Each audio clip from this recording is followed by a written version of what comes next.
Welcome to the Chain Out Podcast with your hosts, Jeremy and Daryl.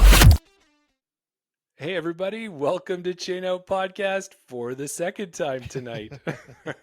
I'm Jeremy, and with me, as always, is what I was going to say, Daryl, earlier. I was going to say your favorite co-host and tech guru, Daryl, and he does it again. Pulls a rabbit out of his hat, gets us going. It may or may not have been my fault in the beginning, but no, we're back on and we're going live again now. So hopefully any of those listeners who lost out on that first feed have come in and joined us on the second feed here. Yeah, I can see Brendan in the chat. I can see Sonia. I know we had Mike in the chat before, so hopefully and they can Elizabeth find it as well. So come on back. Hopefully you find us here. Dylan's in there as well. Perfect. Oh, good stuff. Yeah. How are you doing? Episode 28. Episode 28. Episode 28.2. Are we going to put an exclamation mark beside this one? Does it get an asterisk? I think every episode gets an asterisk for something. Yeah, asterisk. Yeah. Well, let's get right into telling everybody what we got on the show tonight. Yeah, absolutely. So one thing we're going to do, we'll do our number one tag update as we always do. And guess what? Surprise. Well, no, you're not surprised, but exciting news is the tag has moved yet again. Oh, I'm intrigued. I'm going to give you a quick update on a 3-disc challenge that I was part of over the weekend, a new Canadian manufacturer. So that was interesting. Yeah, we've got a great interview for you tonight with Gabby Lee. We've been very excited. She's been on the list for a while for us to bring on, and we're going to be happy to bring her to you tonight. Absolutely. As always, we're going to give you an update on the Canadian pros south of the border in the DGPT. And stay tuned afterwards. We'll have a little bit of extra content for you, including a chance for us to answer any of your questions. And you guys know the secret word's coming. So start thinking about it as we go through the episode. I'm going to call out the chat, Jeremy. I'm going to call out the Chain Gang. Yeah, we got a name. Last episode, I called them out and they said, oh, we'll make a comment. We'll comment on your video. Do you know how many comments we got on the last video, Jeremy? Probably like 17, I think. Somewhere, well, it's a little bit less than that. One less than one. One less than one. We had no comments. No comments from anybody. It'll happen. I guess people just didn't stick around to the end of the episode, I guess. But well, they'd say provide better content and we'll give you some comments. So let's do that tonight. We got it. We got it tonight for sure. All right, I'm going to jump right into the number one tag update. So the last time we talked about it, Riley Douglas had the tag for like the second time, or he's just been holding on to that thing for quite a while, losing it and getting it back. But what he did was last week at Thursday Rundle League, we had a little bit of an early night because of the Oilers game. Right. So he went out there with Terry and with Matt Dwyer as well. So the three of them are all people who have already held that number one tag. Right. And apparently nobody wanted to win it. Everybody was out there. They were playing a game, just a fun, casual game of disc golf rather than a competitive number one tag league round. Right. Riley had the lead. They're getting closer to the end. And Matt comes up with a few birdies and puts it in a tie situation going into the last hole at Rundle, which right now is hole number 12. Okay. And what do we know about hole number 12? There's one thing you don't want to do, and that's stick it in the water. Yeah, it can make and break dreams, and it did it once again. It did it for Riley's dreams, unfortunately. So Matt stood up on top of that box. He went across the water, flew across beautifully, landed close to the basket. Riley steps up to do the same thing. He hits a tree short and drops in the water. That can happen. Yeah, so 2-stroke swing. Matt Dwyer gets the tag back. He's the second guy who had it, I think, right? Done it for a circle, yeah. Yeah. So he's had the tag, hasn't had a chance to challenge, although Mark Thompson and Scott Brimacombe have both thrown down gauntlets for him. So he's going to be a busy man defending tomorrow. Yeah. But he did say he did get a chance to take that tag and do the other thing we can do with the tags. We can compete for them, but we can also head down to Sea Change Brewery and we can get ourselves a discount on some food and drinks in the tap room. So he sent me a picture of that maybe we can post in our social media there, but he ended up taking advantage of it. What you have to do when you win the number one tag, it seems like. But don't let that stop you. You don't have to have the number one tag to get the discount. There you go. You don't. Yeah. You can have the 457th tag if that was the case, and they'll still give you the discount. Yeah. So that's what's going on with the tag. Maybe our buddy Mark Thompson will have it. Maybe Scott Brimacombe. I know he's been wanting to get his hands on it, but he hasn't yet. So, well, Mark's already had it, so let's give Scott a chance. yeah. Okay. Sounds good to Yeah. me. Mark, you got no chance. Scott's taking it. That's what Daryl said right now. And now you had a chance to go into an event over the weekend as well. Yeah, it was an Edgar Run event by, I think it was Edgar Run, by Josh Smith. He put together the event. It was meant to happen at the new Science Park location, the new 18-hole course that we're meant to be getting there, but due to technical difficulties, seems like everybody's having technical difficulties. It was moved to Hermitage, but still another great course to play. So it was a 3-disc challenge, and it was a new Canadian manufacturer, a company called Go2. It was the Go2 Symphony, and you got 3 discs, just like any other 3-disc challenge. Good thing about this was they're Canadian, so there's the putter, there's the bongo. Nice. All musically themed. Everything's better with a little bit more cowbell. It is for right? sure. That's the mid-range, 5.5 minus 1.1. And Shi Gong was the fairway driver, 7.502. So 3 discs, variety of colors, variety of stamps. I quite like my purple cowbell glitter mid-range. So 3 discs.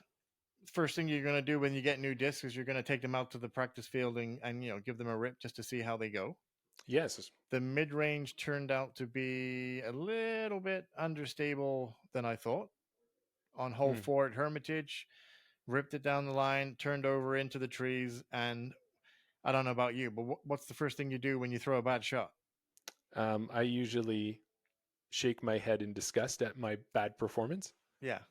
And then you turn away to grab another disc or whatever. So it went into the trees, went over to find it, and I couldn't find it. Huh. So I was down to 2 discs. So I did a 3-disc challenge with 2 discs. That's how good I am here. It wasn't enough of a challenge for you, Exactly. So you went to a putter and a fairway driver. Fairway driver, yeah. So got paired up on our card with 3 lovely ladies from Calgary that made the journey up here to participate in the event. Did the first round with just the putter and the fairway driver. After we had some lunch, we had some hot dogs and some chips and some pop supplied by Josh. Nice. Went out for the second round, and I was teamed up with Kevin Patson, who we know. Yes. And Sam Western and his girlfriend Sam.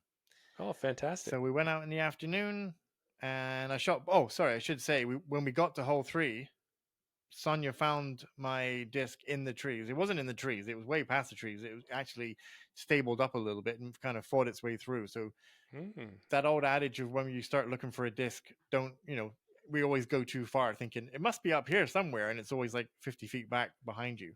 Right. But this one actually went further than I thought it was going to. So ended up finishing the round with 3 discs. Well, and I was thinking, actually, we found it at lunch break. So I did the whole round with 3 discs. For the second one. Well, I thought you should have found it right away because that was the cowbell that you were missing, right? Exactly. Yeah. If that thing, you couldn't hear the cowbell and find that quickly? The reason why I couldn't hear the cowbell was because I couldn't hear it over the gong. Oh. And somebody was playing a bongo. Yeah, there's just too much noise. Too much noise going on that course. But yeah, no, good Canadian manufacturer, like I say, PDG approved.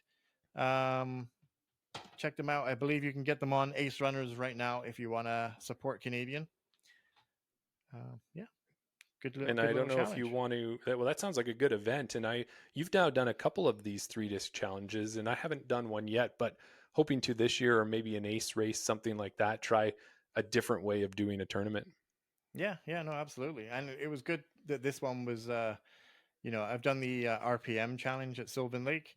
That was good to get some new plastic in your hands and try some new discs. But speaking of Canadian disc golf manufacturers, I have a little bit of a teaser for everybody. Intriguing. Coming up sometime in the future, maybe next episode, I have a brown box What And could what per possibly be se is in a in box of there? this size, Jeremy? I don't know, Well, Daryl. whatever is inside it, it better not escape. It better not what? Ah, Better not. what else have we got coming up on today's episode, Jeremy? Well, we have the piece de resistance, the part of the show that everybody is looking forward to, and that is having Gabby Lee on the show. So, Awesome. as always, Daryl, I try to prepare an intro that's fitting for the guest, Mm-hmm. and I've done it again today. So, if you're ready, here it goes. I think I'm ready. Well, one thing though, before I do this one here, I want to say is that some of our listeners have said that they may not be able to always follow a lot of the acronyms that we say. Yeah. And I didn't realize it, but when I wrote up this intro, Yeah. there are a lot of acronyms in it. So if you'd be so kind to give me a hand, maybe we can let everybody know. I can help you. Okay. This week's guest is an FPO from Victoria who has been a PDGA member Professional Disc Golf Association. since 2021. She's playing in all the big Western Canadian tournaments this year, including TCO, Tournament Capital Open, the BC Open, British Columbia Open, Falcons Flight, and Canadian Nationals. She just had a great performance down in Washington at the Cascade Challenge and played in her first USW DGC this year. United States Women's Disc Golf Championship, This year, she's sponsored by MVP Disc Sports. Maple Valley Plastics. We are excited to have Gabby Lee on the show. Welcome to the show, Gabby. Thank you so much. You can hear me okay? Yes, We can hear you perfectly. yeah, you've got a great setup there. I was telling Daryl, I said, I've heard your commentating, and I knew that you'd have the perfect setup for the show. So, Well, I try my best. I always encounter some technical difficulties at one point, and but sounds like it's going well. So off to a good start. That's well, awesome. Daryl, We're all about embracing technical difficulties here. some of them complicated, and some of them as simple as just pressing the wrong button at the wrong time. Or flipping the camera switch on the laptop. There you go. We've That all can done happen it. too. Mm-hmm. So we want to start out and just kind of see how you're doing. How are things going out in Victoria right now? You're back home, are you? Back home, yeah. It's a mix of all kind of weather: wind, rain, sun. I'm overcoming a bit of a cold, so if I go on and off mute, it's just so I don't cough on air. So yeah, I've been taking it easy. Been back to work. I have a 9 to 5 grind, so I've just been doing that for the past few days and resting as much as possible in the evenings. But yeah, it's been a quiet past few days, which is nice. Good. And after coming back from the States recently, have you just been taking a bit of that break, or have you even still been getting out and playing a couple rounds since you've been back? Oh, with not feeling that great, I have really not touched a disc very much in the last couple days. Unfortunately, it's one of those like lying in bed, just being like, oh, I should really be out there, but my body is just it's asking me to rest, so I'll listen to it for now. Yeah, I'll try and that's push myself over the next couple days. Hopefully, we have some nice weather over the weekend. I'll go out and yeah, just keep it going. But it's been a tough couple days not touching a disc. Well, it's always good to listen to your body, though, right? It's one of those things that maybe you don't listen to your body and you think, oh, I'll be okay, I can push it. And then you end up making the issues a lot worse. So, yeah, I worry that was a bit of the case this weekend, just kind of pushing through. And maybe my body now is just like really, really rest. But yeah, it is what it is. wouldn't be an episode, Jeremy. Oh, and there she's back. Yeah. And you know, the other thing too with it, Gabby, is I think as we get into this episode a bit and talk about what your schedule's like, you really do have to pace yourself properly in order to get through all the tournaments that you do have lined up this year. Definitely. Yeah, it's always on my mind a bit between work, rest, and the tournaments. It's tempting to stack it all up, but I'm very much one who loves just some moments of downtime and rest and time for myself, friends, family, that kind of thing. So it's all a balance. Definitely. Yeah. You know, when we were looking, you know, as we follow the FPOs and the MPOs, and we've been doing this podcast and really trying to focus on Canadian, we're reaching out, commenting, and having chats. And at one point, I was had a little back and forth with Sophia, and had said, you know, some of your pictures and stuff that you're showing, it looks so great. I can't wait to get out to Victoria and play some of the courses. And I was surprised to hear that there's really not that many courses in the area. Not a ton, no. We have one primary course, home course, Mary's Farm and Sanctuary. It's. I keep saying it's a magical place, and people don't tend to believe it until they're there. But it's a nice little private course on a farm, and that's kind of our main basket course. We have a couple tonal courses tucked away, a few in the woods, one that's on a converted, or I guess an older 9-hole golf course that's become a public park recently. Not necessarily an official golf course or disc golf course, but yeah, I it's other than Mary's Farm, it's not a disc golf hotspot that I would say like, yes, come down and come try all these courses. It's come try our one course and maybe take you around to a few other ones, but it's a little more limited than some other areas. Well, and in the lower mainland there's a number of courses, but for you guys to hop on the ferry and go over, I know that's an expensive task and takes a long time to, everyone thinks, oh, Vancouver Island right beside Vancouver, but it's a little bit more than just a quick jump over the water. Yeah, definitely. We had a couple people who were like, "Oh, are you heading home tonight?" It's like, "Oh yeah, we got to catch a ferry," and they're like, "Oh, right, the ferry," and it's an extra couple hours onto the trip. So Hmm. it's not too bad. Something I've never really considered too much, having been born and raised on the island, but now traveling for disc golf more, it's like, oh yeah, it's extra time and extra expense as well. Definitely. Now, the other thing we had heard was that with that lack of disc golf courses on the island, or at least down closer to the Victoria area, Christy Lee has actually gone so far to build a course on the family property. Is that something It's that true. yeah, you've heard of that as well? Yep, I've been there. I've played it a couple times. It's She puts in a ton of work. Her and other disc golfers, they put in a lot of time to get that course to what it is currently. She puts a lot of little sweet touches with little knickknacks and statues and such around the course. It's a beautiful spot if you're ever fortunate enough to be invited. It is on a private property, but it's fantastic. And if only it were a little bit closer, it's still a good like 30-40 minutes away from home. So it's still not close, but it's a fantastic course. And she's put a ton of love and work into it too. That's awesome. Mm-hmm. Well, Gabby, if you've seen any of our episodes, and even if you haven't, we have a spot at the beginning where we want to learn a little bit more about how you got into disc golf. But it's quite boring to just say, how did you get into disc golf? And I want to give you some time to start thinking of some answers. So, what I've been doing was originally I started with superheroes, and I kind of came up with a story related to a superhero that might be close to how you got into disc golf, but it's usually very far from that. And then I got into movies. So I've got an origin story worked out for you. So put your seatbelt on, hang in tight. Here it comes. Oh, good. As long as you've created it for me, I'm like, oh. So here it goes. Maybe when you were younger, you learned by accident that you had powers to manipulate ice and snow. With no control over your gift and fear of hurting others, you ran away. While alone, you learned to harness your talent by making frozen ice discs and throwing them around with amazing power and accuracy. With this new confidence and control, you returned to Victoria and traded your ice discs for plastic discs. From then on, you became a disc golfing phenom, winning and placing at tournaments everywhere. Some would say you could take a disc and just let it Let it go, go. let Let it it go. go. Amazing. Maybe, maybe that's not quite how you got into disc golf, but why don't you tell us how it really happened? Oh, I love that. It's embarrassing a fact about me. I've never seen Frozen. Oh, but But you knew what it was. I know what it was, so I have a little bit there.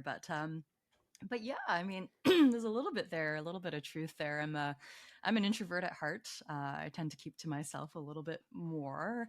So starting disc golf was very much, it was very much an independent thing. Like my husband and I, we started playing together, but what I really liked about it, and I think why I held on to it, was that it was very much me. Like, what am I doing? And I'm not affecting anyone else. It's just one shot at a time. Where am I? What's my next move?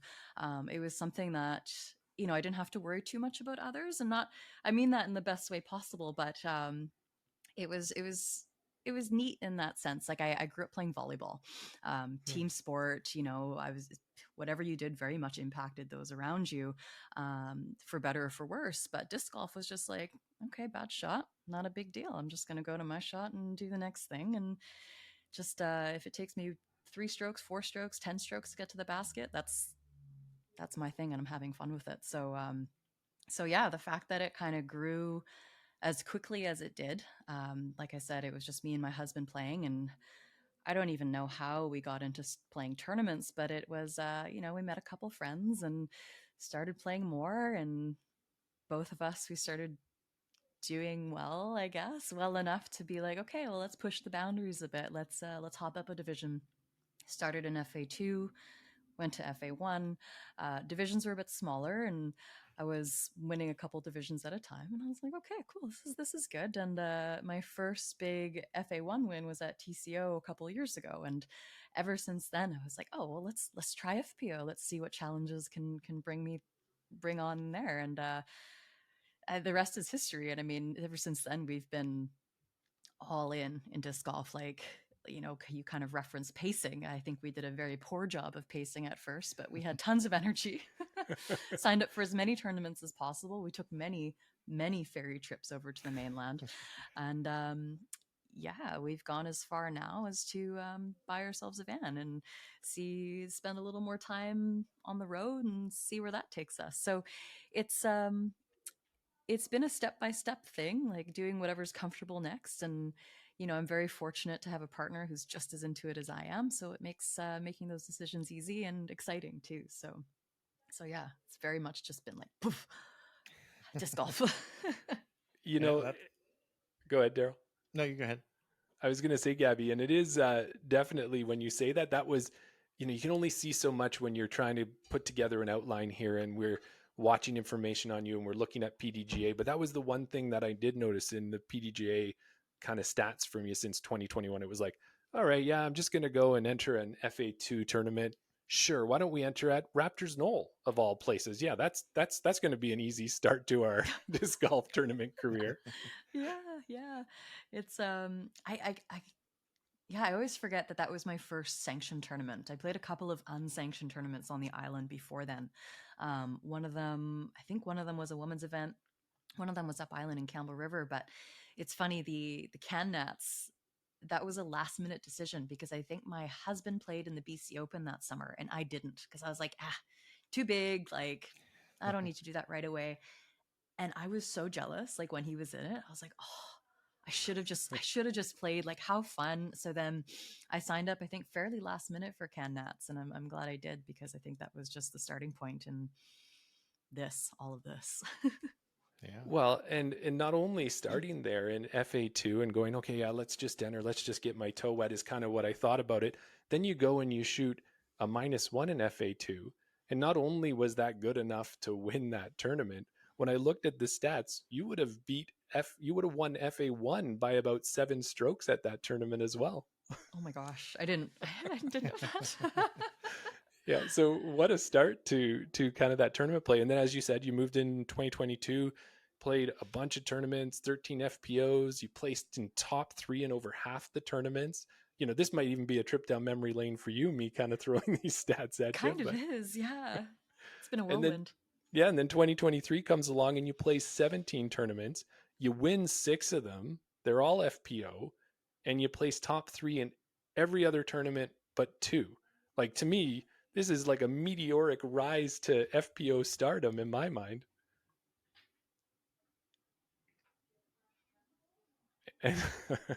Did you lose me for a minute there? I did, yeah. Yeah, I was saying that it's just this journey that you took was almost like a meteoric rise into FPO stardom over that short period of time. It's yeah, and like I try to like ground myself a bit there. It was fast, and at one point I was like, oh man, did I join FPO too quickly? I think some, not some people, but I kind of read up some things and thought about it, and there's something to be said about practicing being competitive and learning to win that I don't think I gave myself time to do. But I never really considered myself a competitive person starting in disc golf, which I found, I don't know, because it was just like, let's see how I do. Let's see how I place. And if I place well, cool. If not, that's okay too. As long as I'm playing the way I want to play and doing the things I want to do, then that's a win for me, right?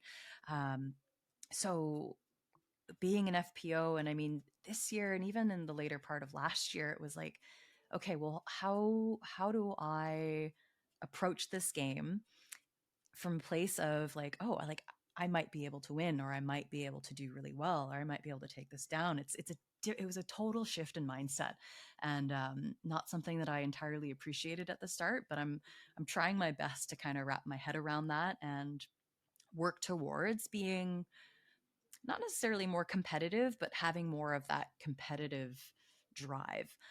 So it's been really cool. It's a journey for sure, and I find myself having up and downs. I go into some tournaments being like, "Yep, I'm I'm competitive. I'm going to do this. This is going to be great," and I go into others being like, "Ooh, I don't know if this is the one," and I have my ups and downs, but it's a shift. It's different. That's interesting for you to say that your husband played in the first tournament and you didn't play in it and you had that fear of missing out sort of thing.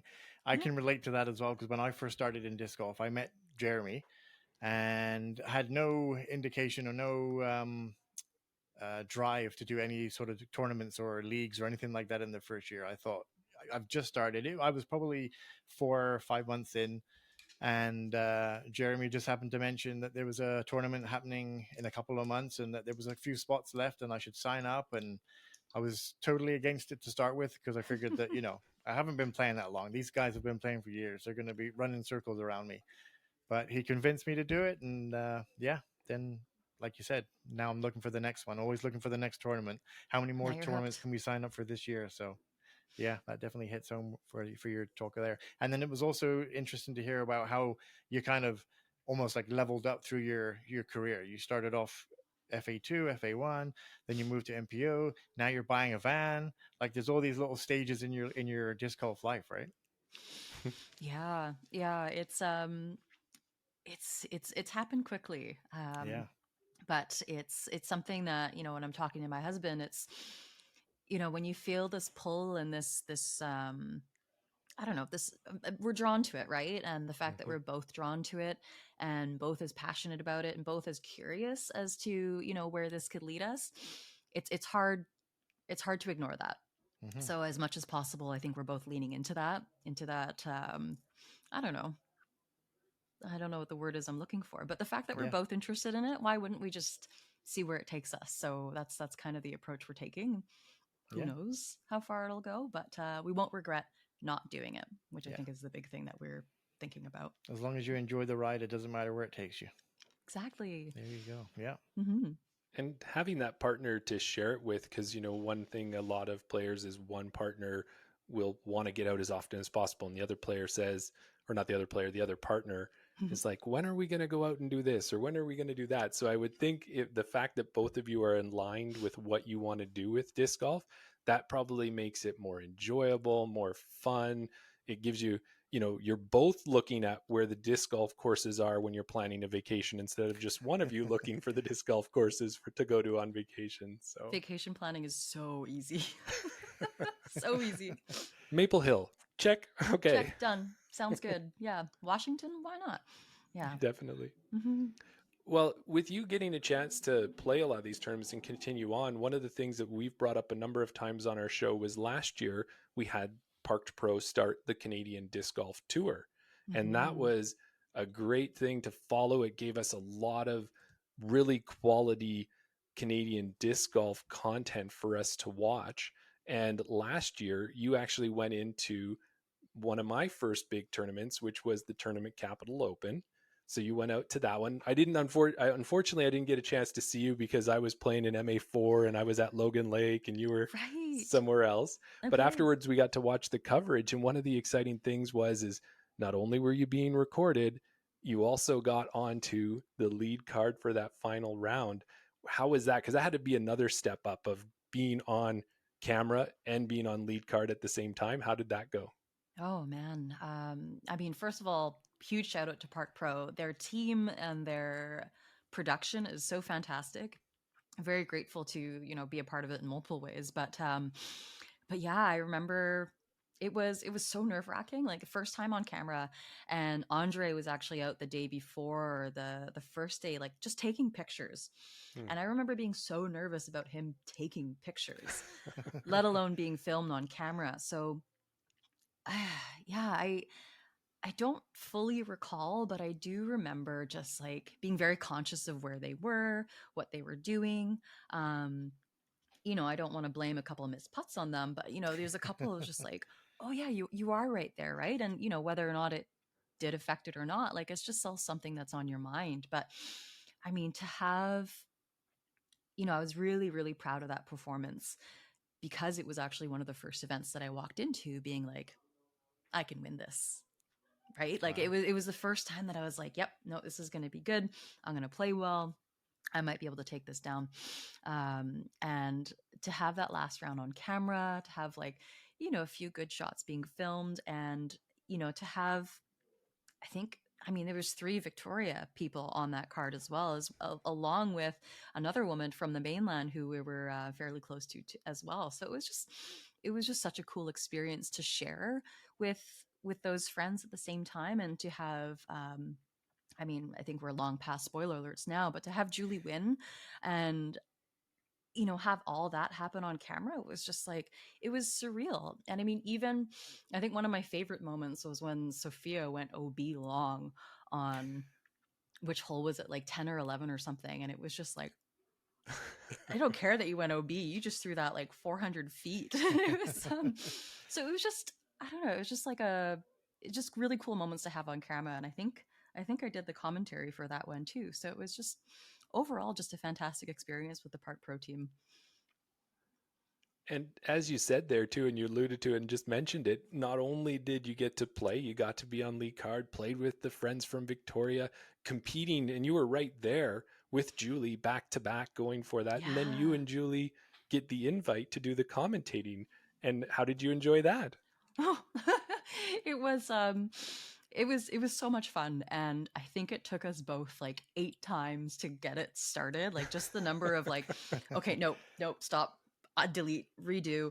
I'd rented this mic from Long and McQuaid or something, and we're both like, huddling around the microphone to get it done. And, I think I started it off and it took me 8 times. And then finally, when I got to Julia, she was like, and then we just like another 8 times.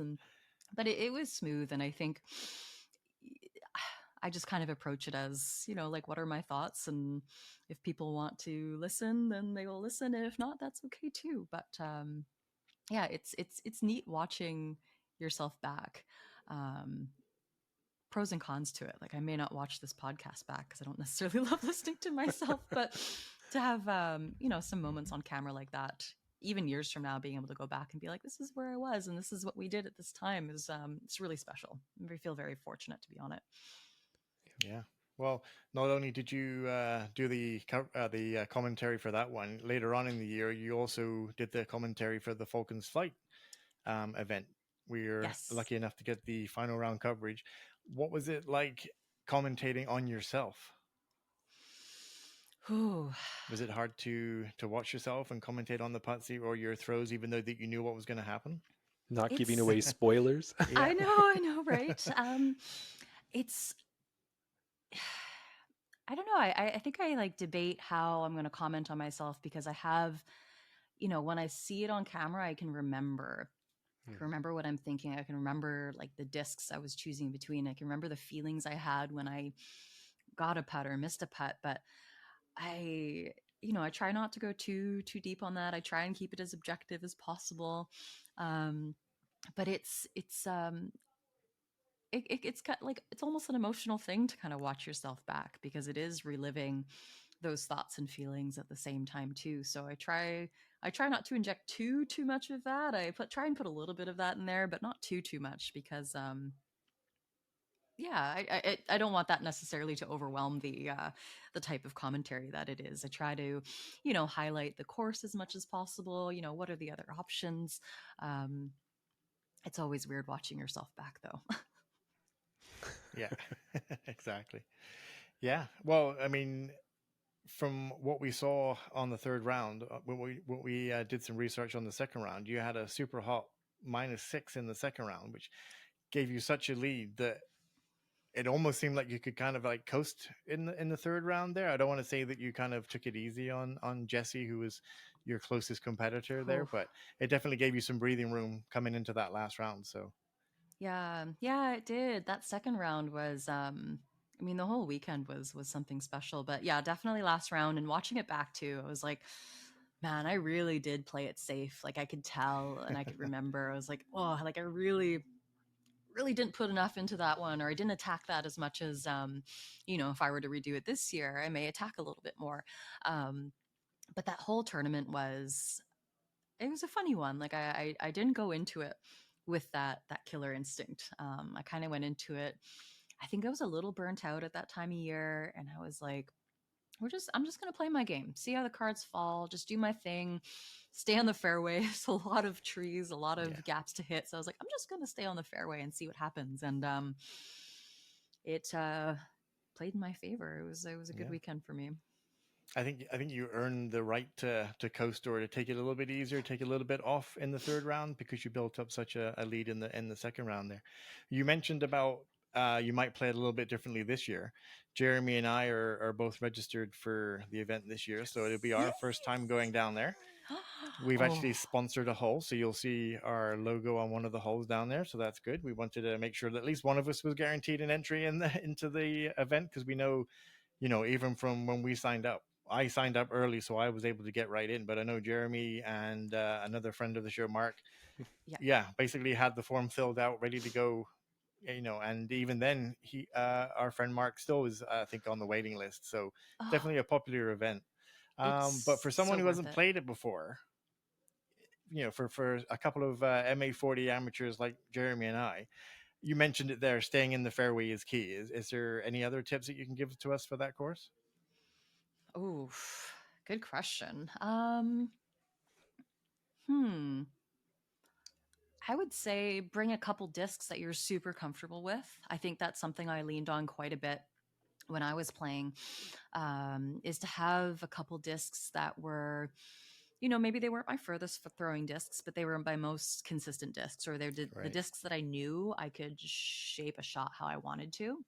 And I think that was super helpful to just take out any doubt that I had in my disc choice, Right. and just take that out of the equation completely. So elevation's a little different there, but bring a couple discs that you're like, this is my go-to.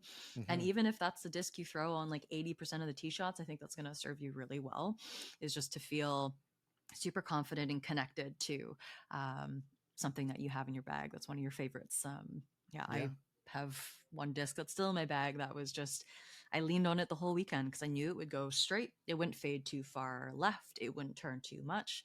And that was it for me. And hey, you may have something that turns a bit more in the woods, and if you're one that likes to attack, then that might be what you want to do, because there are some gaps to hit, but mostly it's just you don't want to fade too far left and right. Yeah. You'll get in trouble if you're too deep in the trees. Yeah. Well, we talked earlier on, Jeremy, about doing 3 disc challenges with the go-to, the Canadian brand, and other 3 disc challenges that we've done. And we're always saying, why do we go out and take our full bags with us when most of the time when we're practicing, we should just take 2 or 3 and practice with those discs. So I think that's definitely, um, good wise words there, that we need to get out more with just a couple of discs and play the whole round with those and get more familiar with them. Yeah, learn them really well so Yeah. that we can make them do what we need them to do. So it's not picking a disc, I think, Gabby, to say, "Oh, I need a disc for this throw." I can make this disc do what I need to for 75% of those shots, right? Yeah, exactly. Yeah, that's what I would say. And of course, just to go in and have fun. It's a fantastic weekend. Yeah. I don't know if you're camping while you're out Yeah. there, but yes, okay, Yeah. totally worth it. Like I think it was the first time that I stayed on site Okay. for a disc golf event, and it was just like a world of difference to be able to wake up and be like, oh, the course is right here. Or even at the end of the day, just be like, I'm just going to go for a walk and try out this hole again. Or there was doubles, there was long drive competitions. Like it was, the whole weekend was Yeah. fantastic. You're going to enjoy it so much. That's what we've heard. We've heard that it's more than just the disc golf that happens there. It's a bringing together of the community for that whole weekend, and it's one of the more special tournaments that we get to play in. So yeah, we're both definitely excited to play it this year. Yay! Can't wait to see you in person there. Yeah. And then, oh, Yeah, that's what absolutely. we're also excited is we've had a number of players who will be at the tournament on the show, and it'll be a that's what we're excited about is like we'll have a lot of fun playing disc golf, we'll have a lot of fun watching disc golf, we'll be able to have a beverage afterwards and just have a lot of social activity with people who enjoy the sport as much as we do. And then on top of that, being on Rudy's property and everything that comes with that as well, like it almost is becoming like a disc golf haven, or I don't know what they call it, Daryl, everybody goes to a mecca or something like that Yeah. that everyone Mm, wants to go to for disc golf. Same way with Maple Hill or something like that, but with so much more behind it with Rudy's legacy. yeah, there's a lot of love on that property between the family, the volunteers, the players. It's yeah, it's hard to put into words, but it's truly a special place, and it's just you can really feel it. And I think it just added to how special that weekend was. So yeah. That's good. Hmm. And then we kind of want to move on a little bit and move into some of the events that you've gotten to play already this year. And I think you can tell us, we don't want to assume, but probably the most prestigious and exciting event you've had to play yet would have been the US Women's Disc Golf Oh Championships this yes. year. So we're interested in hearing, how was that? Did it live up to the hype? What was it like for you? It was, man, and when you're building it up, I was like, which one was it? And I took it. It feels like forever ago. It feels like just yesterday. It was more than I could ever have imagined. I don't know. It exceeded my expectations. Truly, I I knew it was going to be big, and I was so excited to sign up for it when I saw that it would be a wooded course. Right. I love a nice, tight wooded course, and I was so drawn to the event. And haven't signed up for any other like elite series or majors in the year, but for some reason, that registration came up and I was like, this is the one. This is the one I'm going to go to. Texas is far, but I'm going to do it. And just everything about it. I mean, I didn't even know that that course wasn't in the ground when they won the bid for USD Oh, WDGC. Wow.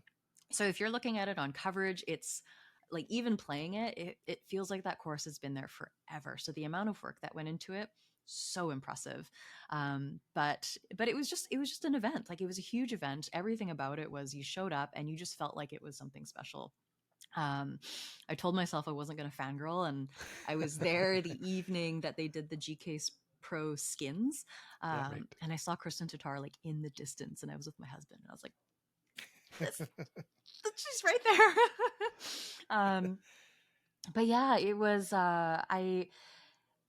was so much fun. It was also so hard, so Hmm. incredibly hard. Not just the course, like the course is technical and tough, but what I actually found is that I wasn't prepared in the way that I thought I was to attack a 4-day major, all on the Hmm. same course. Um, I'll be a bit vulnerable here, and I think it was day 2 or 3. I sat in the car with my husband and I just cried. Oh no. And yeah, and he's just like, are you okay? Like, and I'm like, I'm fine. I'm just feeling right now. Like I'm just feeling so many things. Cause I think after day 2, actually probably was day 3. After day 2, I'd had a good round. Day 3 was the day that I played with Paige Pierce. Like, whoa, Wow. mind-blowing moment. And I didn't have my best day on the course, which, I wasn't too bummed about. That happens. But it was a type of mental taxing that I wasn't expecting, and not in a bad way. It was just like, this is a huge learning moment. And at the end of the day, at the end of the weekend, it was something that I wanted to do more of. It wasn't like I came out of it and was like, oh god, I can't do that again, that was so hard. It was just like, okay, I have a taste for what it Hmm. takes or what it might take, and I want to do it again. um, so, I mean, I just had fantastic card mates the whole weekend. Loved, loved, loved the course. I I had some friends post some snapshots of like the feature holes. I did some cool things. I did some not so cool things.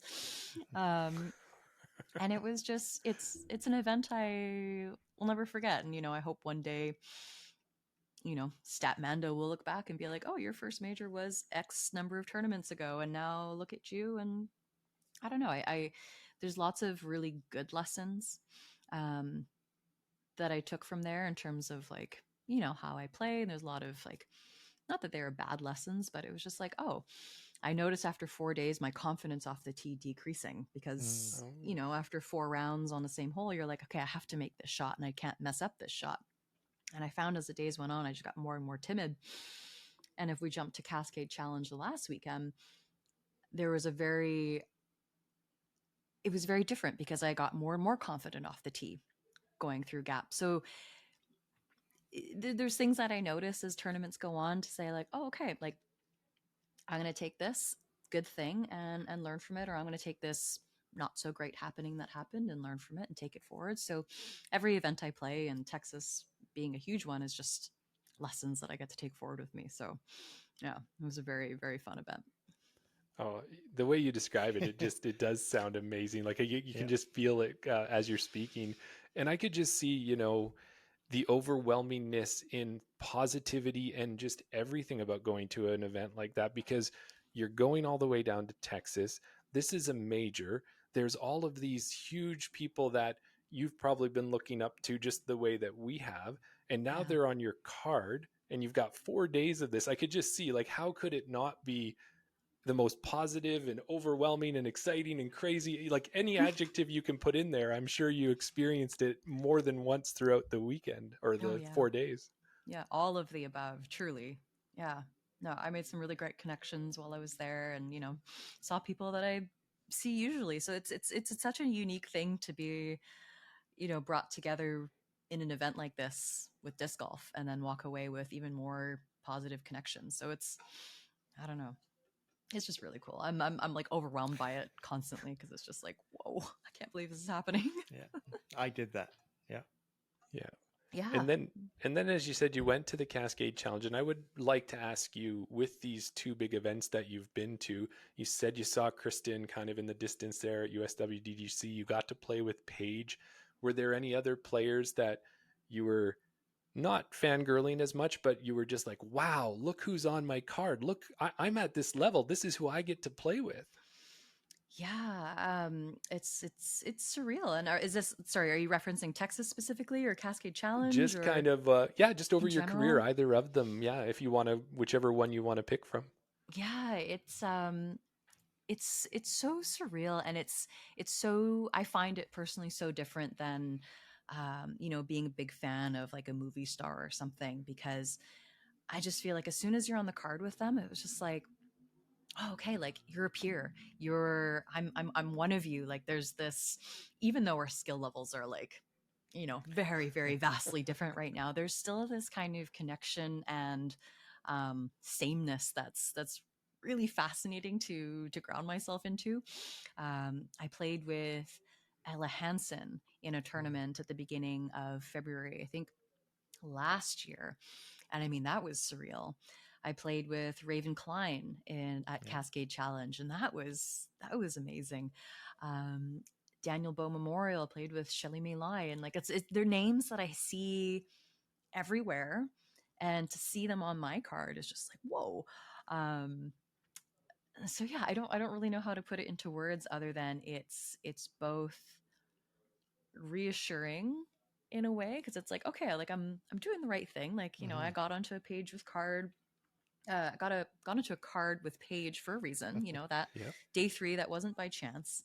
And then other times it is by chance, but it's just really neat. I don't know. I don't think I expressed that very well. And as being a Canadian disc golf podcast, one of the things that Daryl and I will kind of always ask our Canadians who have played down with the US pros, were you telling them how wonderful it was up here and you got to come up to Raptors Knoll and you got to come to Canadian Nationals, all those types of things? Oh, I always try to sneak it in there. It's like, oh, like, are you coming up north for any big tournaments? We got TCO, we got BC Open, we got, Nationals, Falcons. Like there's so many amazing ones, right? So as much as possible, I try to give them a bit of the elbow to come up.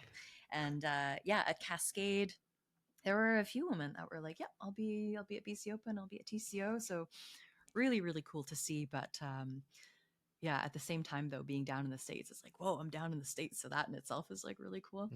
Um, yeah. Nice.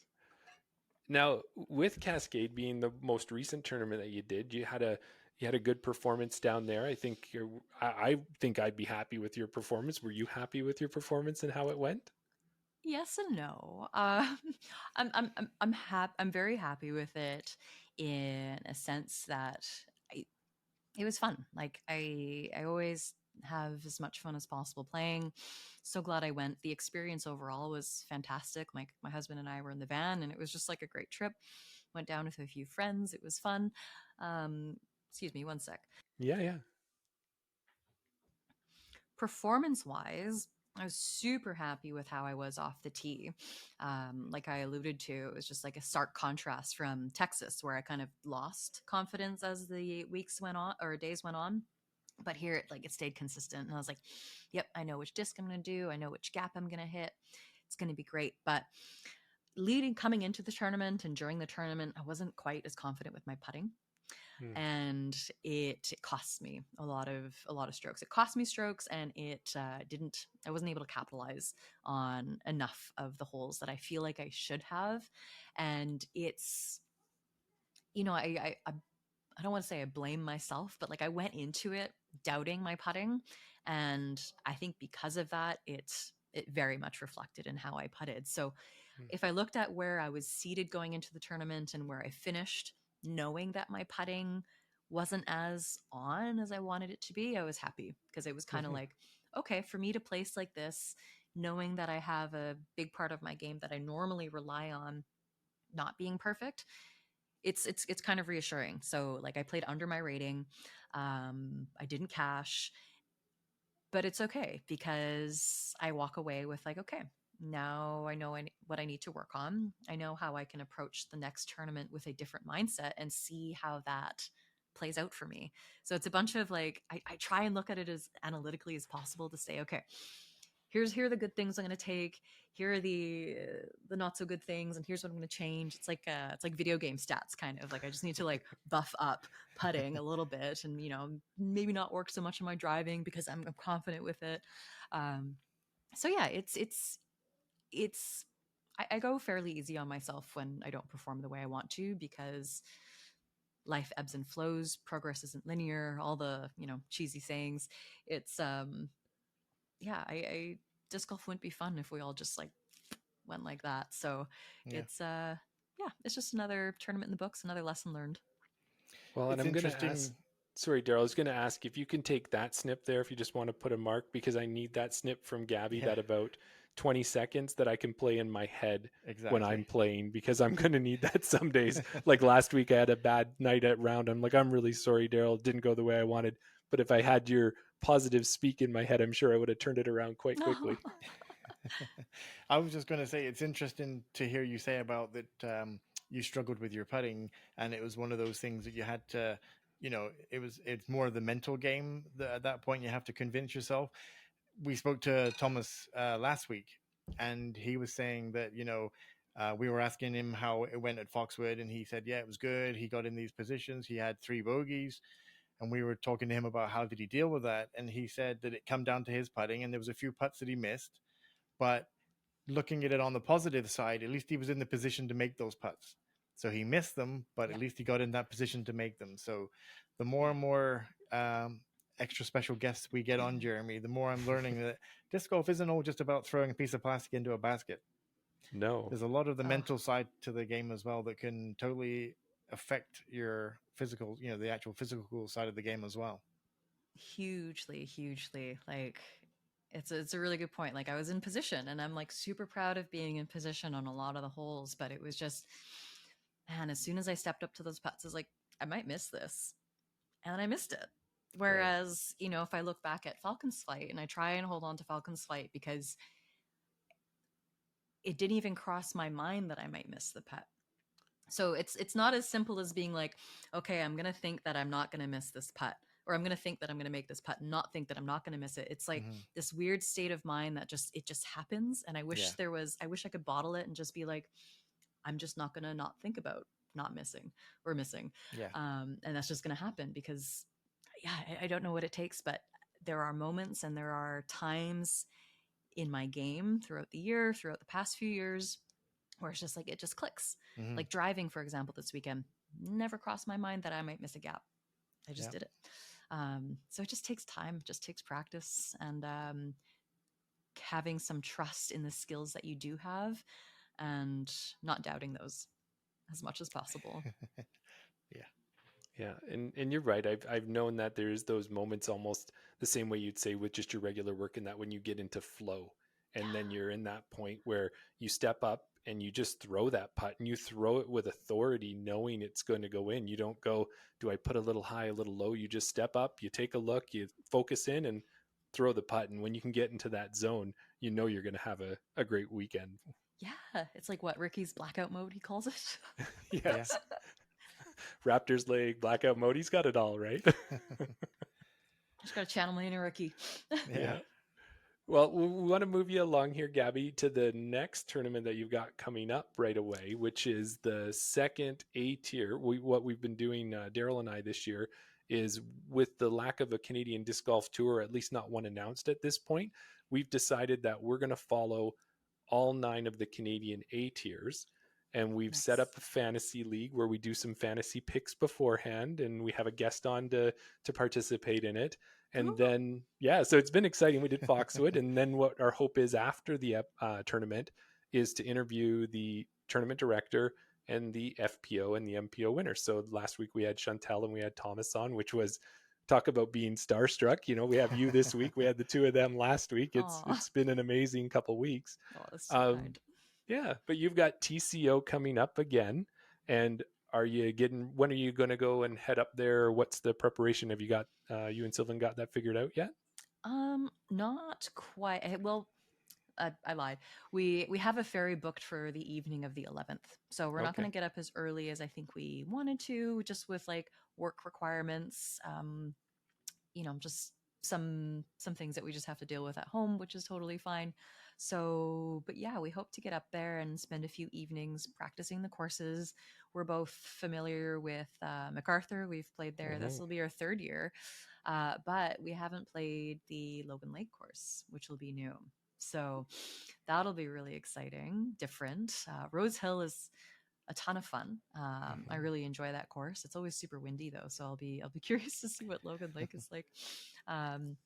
But yeah, no, it's really exciting, and I really love TCO because it was my first like big A tier. So like that, it holds a special place with me, and the amount of care that the tournament directors Carrie puts into the players, the FPO side, it's really appreciated, and it's a ton of fun. Like, it just feels like a really big event, which is just exciting. So I'm hoping in a couple weeks I can kind of turn around my mindset and kind of get back into that killer instinct that I can sometimes muster up. But I mean, there's so many women coming this year, which is exciting in itself, right? Like, how cool. I forget how many women were signed up, but it was just like, whoa, from last year, even the year before, it's significant. Yes. Well, you've got all the kind of West Coast FPO players, but there's a fair number of the ones from our area as well, too. So Joe Henderson's coming out again. Terry Hong's coming out.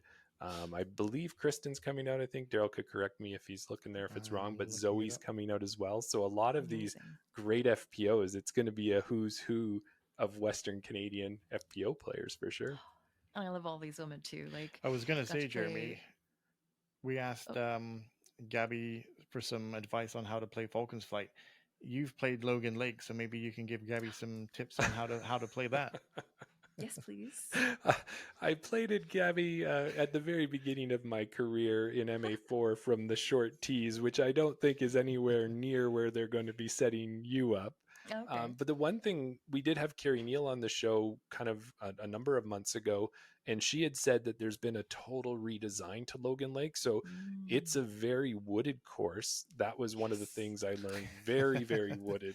You're looking, you go, okay, there's a little gap and there's a little gap over there. And which one can I maybe get to at the time? So you'll have a lot of fun with that. And it is up and downhill, but it's going to be very interesting to see what they do with the tee pads and how they shape some of those shots. But just to give you an example, there was a nice little tiny short par 3 at the end of the course, but the elevation change went down, down, down, down so steep, and the basket was about halfway down and it still continued. So anybody who overshot the basket just kept going. People caught rollers and that thing was gone. So Oh my it made for a goodness. very interesting finish. I don't know what they'll do for you, but that was one of the exciting points that I saw at Logan Lake last year. Interesting. Okay, thank you. I'll bring some discs that won't keep sailing downhill, and my usual woods discs. Yeah. There you go. And it's kind of a who's who of FPO. Amber Chason, Bailey Yep. Inglis, Brianna Ainsley, Elizabeth DeVries, who was in the chat. Obviously you, Joe Henderson, Julie Mowens, Christy Lee, Rachel Estabrooks, and Terry Hong. So yeah, Oh, So many. such all a stacked fantastic field. women. Yeah. I'm so excited. Like it's cool to like go into a tournament and be like, well, whoever I'm going to play with is going to be a good day. So yeah, it's very exciting. Awesome. And then the one thing we should ask you, Gabby, here, because with this fantasy picks that we do, and you're familiar, we're starting to get to know, we feel that we've got a fairly good grasp on most of the players in Western Canada, both MPO and FPO. But are there any sleeper hits? Of course, we're going to want to pick you. But after we've picked you and now we're looking for other players, you got any sleeper picks or somebody that you've been watching and going, oh, yeah, keep an eye on that person? I mean, Julie, of course, former champion for last year, and she played well at Cascade as well. So I'd put her up there. Let's see. Oh my gosh, like it could be anyone's game. I've seen videos of Terry lately. She's been putting in the work, so it's she's a good one there. Um, oh my gosh, I need to see the list of names again. I think like anyone has a chance on this tournament. Like it's going to be a good tournament, and ooh, can we put all like infinite playoff for like all of us? Just There you go. I'll just have stellar events, but yeah, no, you'll have a tough job picking. Mm-hmm. Well, I'll tell you right now, Elizabeth's chimed in the comments as well as we're going along. She says that hole 18 is much different now, so I guess you may not have to experience that. And she's very excited and can't wait to play with you. So I thought I'd just drop that in there as we go along. Oh, huge shout out to Elizabeth. She came down, got to see her a couple times in the past month. Playing in the BC Women's Series events, and big shout out to her for going pro within this series. And yeah, I really hope I get to play with her because I don't know if we've like actually played around together. So fingers crossed, maybe put a little love out to the TD to put us on a card together because it'd be a great start to the tournament. So Carrie and Chad, we're going to put that right out if either of them are listening. Gabby and Elizabeth want to play together at least on one card. Make it happen. Yes, there we go. There we go. I don't know that we have any pull, but at least we tried. We tried. We'll put it out into the universe, see what happens. For sure. Well, after you get through TCO, another big A tier, you're going to go back to BC Open, going to go back to Falcons, to Raptors Knolls, sorry. And just the question we had with that is, what is it that's makes Raptors Knolls so popular to you? Like every time, like we haven't had a chance, I've been out to BC, but haven't had a chance to play Raptors Knoll, but everybody we have on talks so highly about it. Is there something that course holds for you, or what is it about that course that's so amazing? I mean, for me, it was like the first big course I played. And I think it's one of those events that's just you got to go to it because it's the BC Open, right? It's yeah, I'm failing to find the words for it. It's a staple in the year.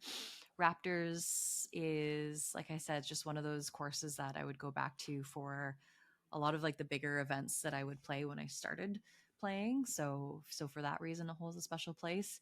It's a bit of a daunting event if you haven't played it, and they have the Campbell Valley temp course that they set up. It's a big bomber course as well.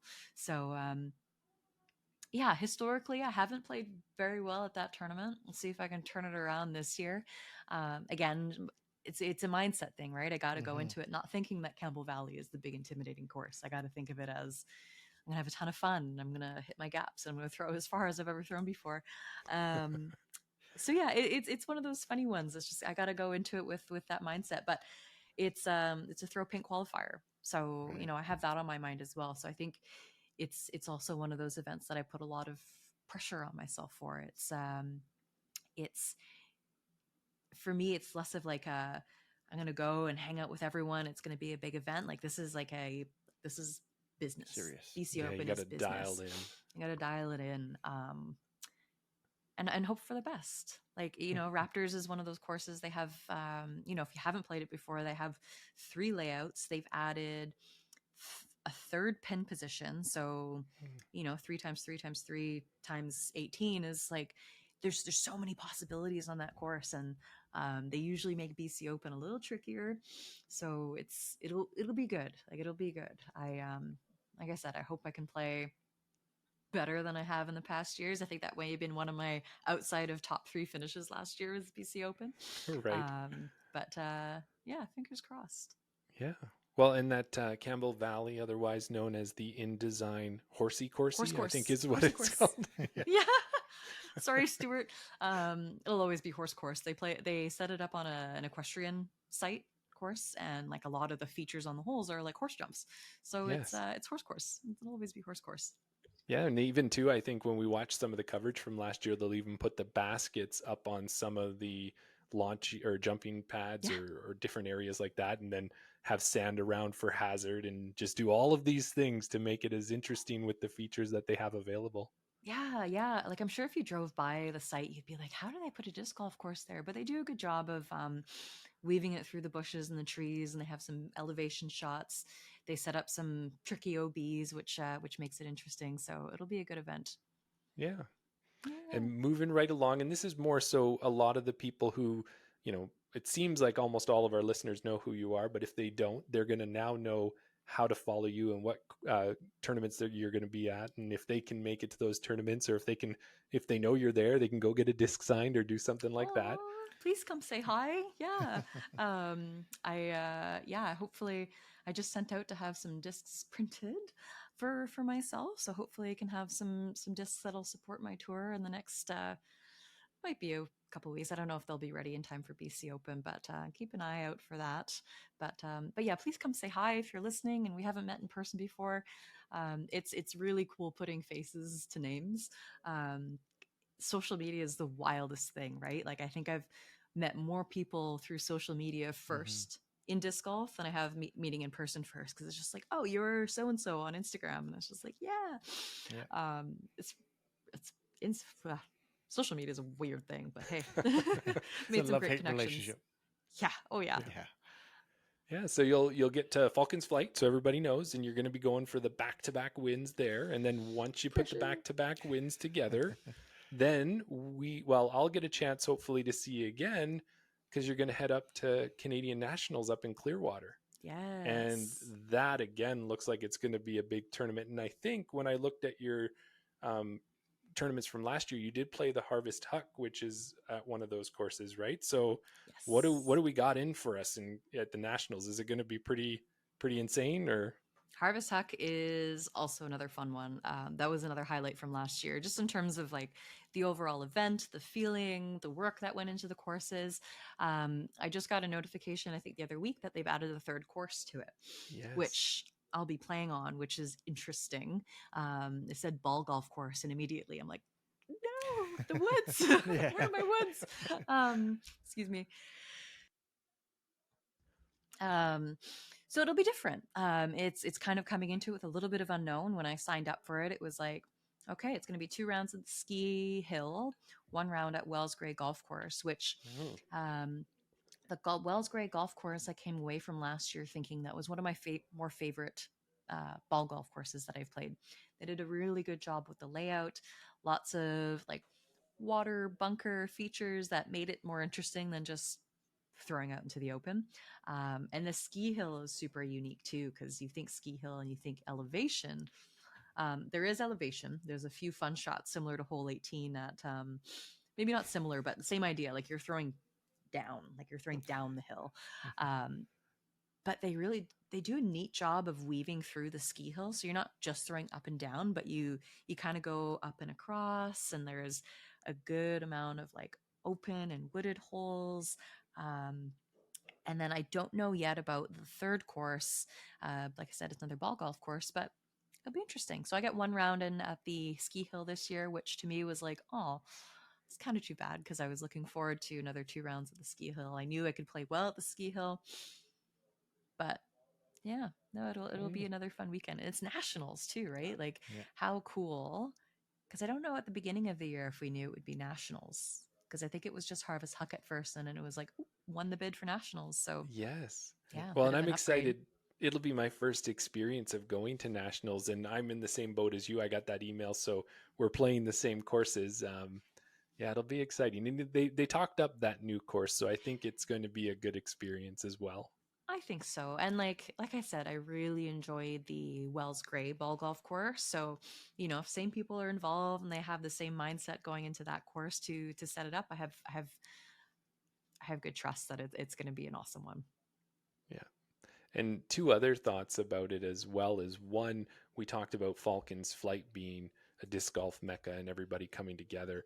I think this is going to be an even bigger setup like that because when you think about it, I think Clearwater's 2,000 people or something, and there's going to be at least 500 of us descending onto this 2,000 person town and kind of Yeah. taking it over for a few days. Yeah, we really do. I remember driving into Clearwater and one of the I think it was one of the hotel signs said "Welcome disc golfers." Like there's just so many disc golfers in town. It's a really neat thing. But similarly, the ski hill, I guess the chalet or whatever building they have at the bottom is just it's set up really well for people to just soak it all in. Essentially, like they get to watch those two big downhill shots that people are throwing, and it's a really great experience. And yeah, I'm really looking forward to that one as well. Nice. And with that, the last thing I've got to say is that we watched last year and we actually got a chance to talk to Colleen McInnes. And she had a really good chance of almost being the first Canadian FPO Nationals winner in a while when she was up against Raven Klein last year. And Yes. Raven unfortunately started to slip and Colleen was playing strong and it came down to a playoff and Raven ended up taking it away. But when I was looking at the list right now, there's 2 spots still reserved for FPO pros, touring pros, that haven't been filled. But if you look at every other FPO position, it's a Canadian player. So this may be the first year in a long time where a Canadian takes down the Canadian nationals on the FPO side, which is the way it should be in my mind. But would be really neat. Yeah, because I went to was it nationals that I went to in PEI the year before that? And that was Ella Hansen who won. right. So it would be cool. I did well at Harvest Huck last year. It being nationals adds a bit of extra pressure, but it would be really neat to see it go home to a Canadian. Knock on wood, fingers crossed, all the good things. Lots of great women signed up for that event. Yeah. Perfect. Okay, I'm going to move us along again. And what I want to get into is a section that we like to call professional mindset. And you've already given us a lot of that so far, but I want to tap into it just a little bit more. And what that is when we watched you on the Park Pro coverage, everybody had their little card and they got to kind of rank what their performance was in their drive and their putting and that type of thing. And the 2 things that you had as your top at the time were your putting and your accuracy. So us as amateurs who could use more improvement on both of them in all senses of the words, both putting and in accuracy, do you have any tips for us on how we can get better or something that you do that we could translate to our game? Interesting. Good question. I mean, for putting, I think the last thing I wanted to hear when I started playing, when it came to getting better at putting, was you need to putt more. This my husband would tell me at first, and unfortunately, it's true. You just got to putt more. But what I have found is super helpful for my putting is I joined a virtual putting league.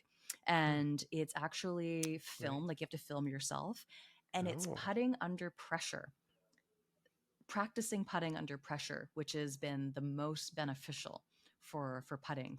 So if there's any way that you can do that, whether it's filming yourself, having someone else film you, having someone else watch you, trying to find a way to recreate that pressure you feel while you're putting Right. is huge, because tournament putting and tournament playing is so different than just slinging a disc into the basket. Like I have a basket in my condo right here. I could probably get like, you know, 9 out of 10 just doing that. But in a tournament, I would be like heckin' nervous to go around a corner around my bookshelf right now. So as much as possible, like put yourself under pressure in whatever way recreates that, like, I got to make this putt is huge. But other than that, putting, find a putter that feels good in your hand. Get to know your like a pixel. Sorry, just had to a insert pixel that. or an atom, or oh my gosh, a lot of MVP putters. Yeah, there's a lot of putters. Mm-hmm. But yeah, find one that feels good. Get to know your own release and your own rhythm. I think, there's a lot of videos that you can watch on like how to putt, but I think just get acquainted with what feels good for you. I find I change my, not necessarily my putting form, but what I focus on as like a cue Mhm. fairly consistently, because things change. I think of things differently. So it's just going with the flow and feeling it out, unfortunately, with putting.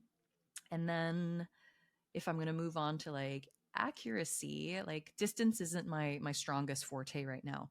So, I'm not known for my big bomber throws. So staying straight on the fairway as much as possible is something that I leaned on quite a bit, and I do continue to lean on quite a bit. As for tips, I think going back to, finding discs that you're super comfortable with, but Mhm. I think overall, when it comes to tips for players and what to do to kind of like feel good about your accuracy and your game, is just to like take it one shot at a time, truly. um if you step up to your disc, it doesn't matter if you were 3 shots to get to there, 1 shot to get to there, 10 shots to get to there. It's, you still have the same shot in front of you now. Nothing Right. that's happened prior to that is going to change what you have to do in this moment. So I think that came to me once when I was like 7 strokes into a hole, and I was just like, you know what? It doesn't matter what happened. I still have to do this shot. Mm-hmm. Um, so don't put too much pressure on yourself. 1 shot at a time. Enjoy it. Try and remove yourself, your emotional self, as much as possible from your throws, and take stats. It wasn't, you're not a bad thrower. It was maybe just a bad shot, and take from it what you want, leave behind what you don't want, and move on to your next shot. But I don't know if that's helpful, Oh, but Yeah. totally helpful. I yeah. don't know. What about you, Daryl? I'm like, these are the ones where I think we could do a clip show of this type of advice. Yeah. And then, Mm. all proceeds go back to Gabby and the other guests who have given us that information. I love talking about mindset. It's something that I feel, I can lean on myself for a bit, like where my physical strengths aren't quite as big. Like I can kind of just like settle back into myself and be like, okay, I'm just gonna one step at a time and go through it and be happy with whatever result I have. Like I'm just very fortunate and grateful to be in the position that I'm in, and yeah, we'll see Yeah. where it takes me. I think one big thing on the mindset part of it is to remember, because Mm. we can listen to you now and we can say to ourselves, okay, yeah, we got to let that putt go, we got to let this go, we got to forget everything about that. But then when we get out on the course and we're in that situation, it's very easy just to pick up that putt and or the putter and throw it at the basket in a bit of an angry moment, because you're upset that you took 3 or 4 shots to get here. But it's actually remembering to let that stuff go is one of the bigger, the bigger key, I guess, if you want to put it that way. We all know, we all watch form videos, we all know how to throw, we all know where we should be reaching, we know release points. But when you're actually doing it, it's a different story. So remembering to remember those key points, I think, is a big takeaway for me, Jeremy. Yeah, Definitely. I love that. I'll drop one more thing that Well, I learned Gabby, the from. other thing Ooh, too we wanted to do, and we're going to roll right into it, is You're sporting on your shirt there a lovely MVP logo that maybe wasn't on your shirt at the beginning of last year. So let's talk a little bit about sponsors. Hey, Daryl? Yeah, absolutely. Yeah. Yeah. So I guess the first question, like, how did that all come about?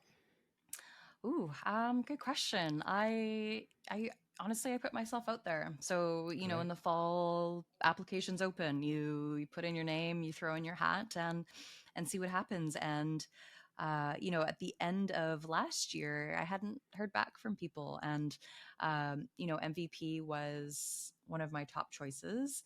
So I reached out again. And, thankfully I have some friends in the community who I was able to reach out to and get some advice from. Shout out to Chance and Mike Ramanaskis, who, I was just like, is it possible I can reach out again? So, they gave me a contact. I reached out again, and it kind of went from there. So, I've been asked a couple times, like, what do I need to do to get sponsored? And I think first and foremost is, love what you do and just keep doing what you're doing. But secondly, just don't be afraid to advocate for yourself and put yourself out there, because that's how I got into this position. Is I threw my hat in the Yeah. ring, and I was just a little bit persistent about it. Yeah. But yeah, but we, very, we've very heard that. lucky. We've heard that kind of direction as well from Terry. Terry's got quite a lot of sponsors, and it's just a case of being active on social media, putting yourself out there, making yourself visible to people, right? Yeah. We did speak to Miguel Alvarado early on in our podcast, and he said about his process of how he got sponsored by Discmania, that he actually had to go to a tryout, like a combine almost, and actually go through different stations and things like that. And you mentioned the application process. Is that something that you had to do with MVP as well? No, no, I didn't Okay. have to try out. That's I good. was aware of the combine, and oh man, the skills tests they put you through. So no, it was more like a written application. I let them Yeah. know, about my disc golf accolades and my performance, but also what I was doing in the community as well. I've run a few tournaments. I've been fairly active on that side too. So Yeah. I think that was a piece in it. But I think that kind of goes back to continue being you and doing what you love in the sport, and um, it'll all fall into place with the right people. Yeah. So I think MVP definitely recognized both myself as a player, but also for what I was doing in the community. So um, yeah, it wasn't without.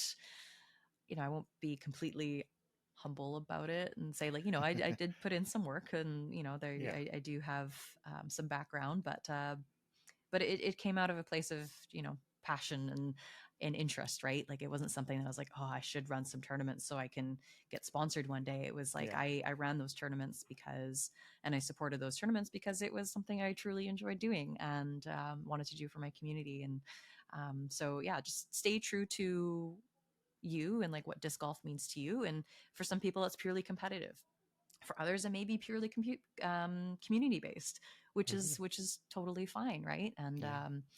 but yeah, just keep doing what means the most to you, and Yeah. you'll find the right thing.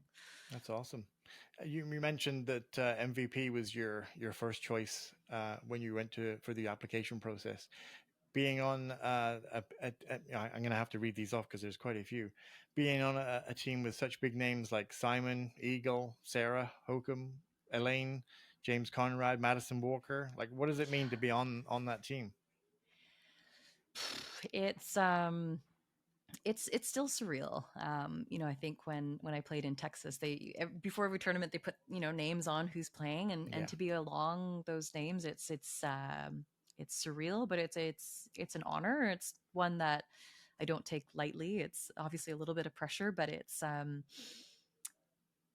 yeah, I can't fully express it. It's such a cool thing. Like, players that I look up to, um, players that do such cool things, and I mean, but yeah, we're all just throwing plastic, so it's and all plastic that we like. So it's a cool thing to just be part of a team that resonates so much with me. So yeah.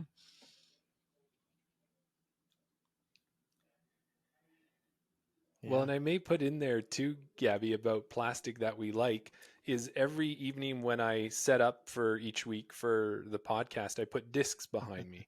And normally I just take the discs out of my bag and things that I've been throwing. But I said, I wonder if I could do it. And what I did was every disc behind me is either an MVP or Axiom. And even after I filled out every spot behind me, I still had like 4 or 5 discs go on there. So I think if I was looking for a team, it's probably MVP Axiom as well because I just Yay. love the discs and the way Oh, they feel in my hands. So so good. Yeah. Before I made this like the switch, I was already throwing a ton of their discs. Like they feel good. The range in weights and plastics that they have is like there's something for everyone. And I was an immediate fan because I think the first disc I threw from them was an uplink, and it mhm. was Yeah. just like straight in the bag. I got my first ace with, well, not my first ace, but I got an ace with it. I still bag an uplink to this day. The next disc I threw was a relay. It was like one of the PDGA. Like for some reason, I never threw it. Like I signed up for the PDGA, got a relay, the I'm one the with same as the you. yeah, with I think the turtle on it. Yeah. And I was just like, oh my god, this disc is amazing. And just ever since, like every disc, like yep, crave, I played in a C tier tournament. I bought an Insanity because it was like pretty, bagged it and threw it the whole tournament right away. Like it's Yeah. yeah, it's lots of great discs. Yeah. I know last year, Jeremy and I, we bought the Gyropalooza boxes. Such gorgeous Mhm. discs there with the guaranteed, the detour, and the glitch, Oof. and all those amazing discs. I actually, when I first got into disc golf, I looked at the 3 pack, the 3 disc starter packs, and I looked at Discmania, I looked at Latitude 64, and all of these. Then I figured, well, maybe I'll need a few more than that. So maybe I'll buy, maybe I'll buy individual discs, but I don't really know which to buy. Then luck would have it that the Gyropalooza box came upon my site. So my first ever box of discs was a 2022. Oh, It that's was a good the deal. yeah, Yeah. absolutely, yeah. Lap seconds, you'd never even know there was anything wrong with them.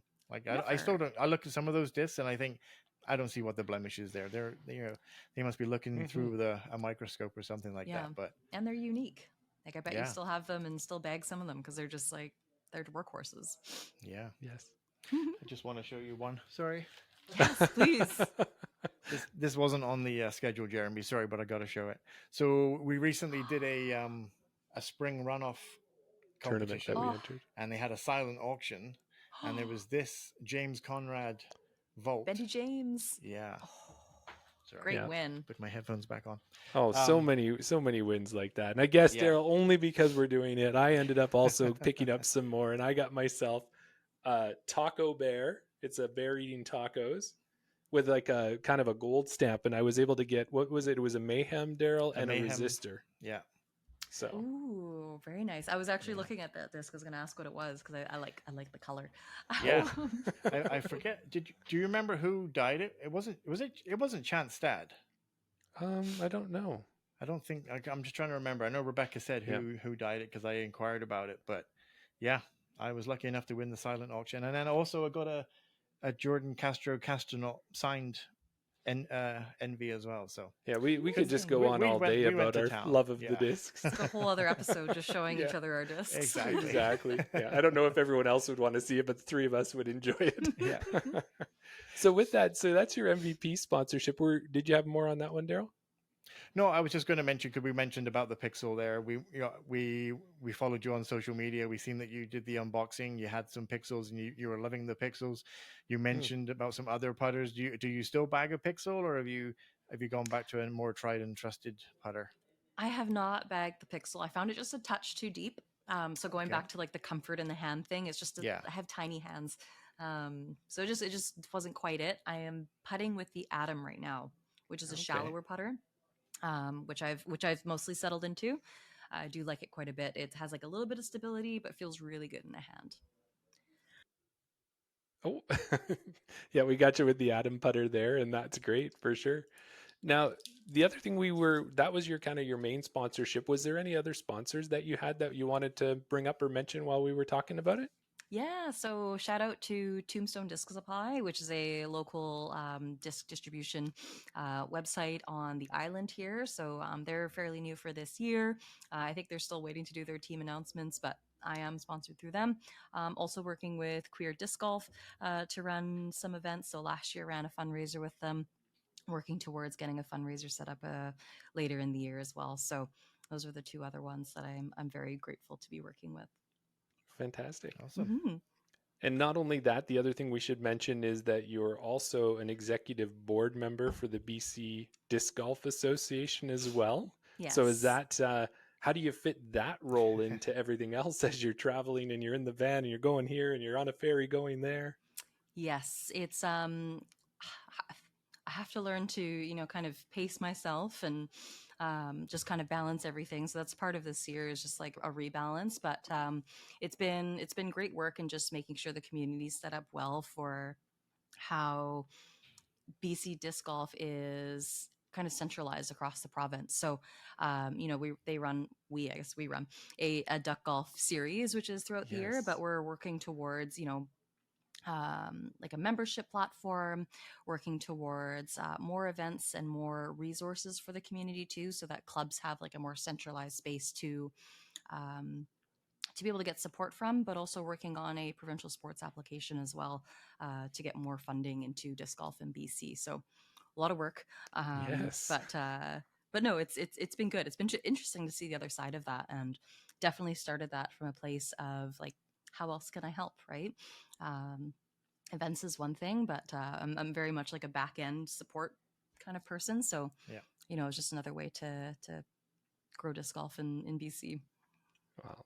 And that's amazing. And thank you for doing it because we know even in our local Edmonton Disc Golf Association, EDCA group, the board members, they just do so much. So for you to find the time on top of playing in tournaments, on top of organizing events, like thank you for doing that because I don't think people know how much work, and if you weren't doing that, that duck series doesn't happen. A lot of these things don't happen. New courses don't go in, new baskets don't happen. It takes all of the board members to do that. So thank you for doing that.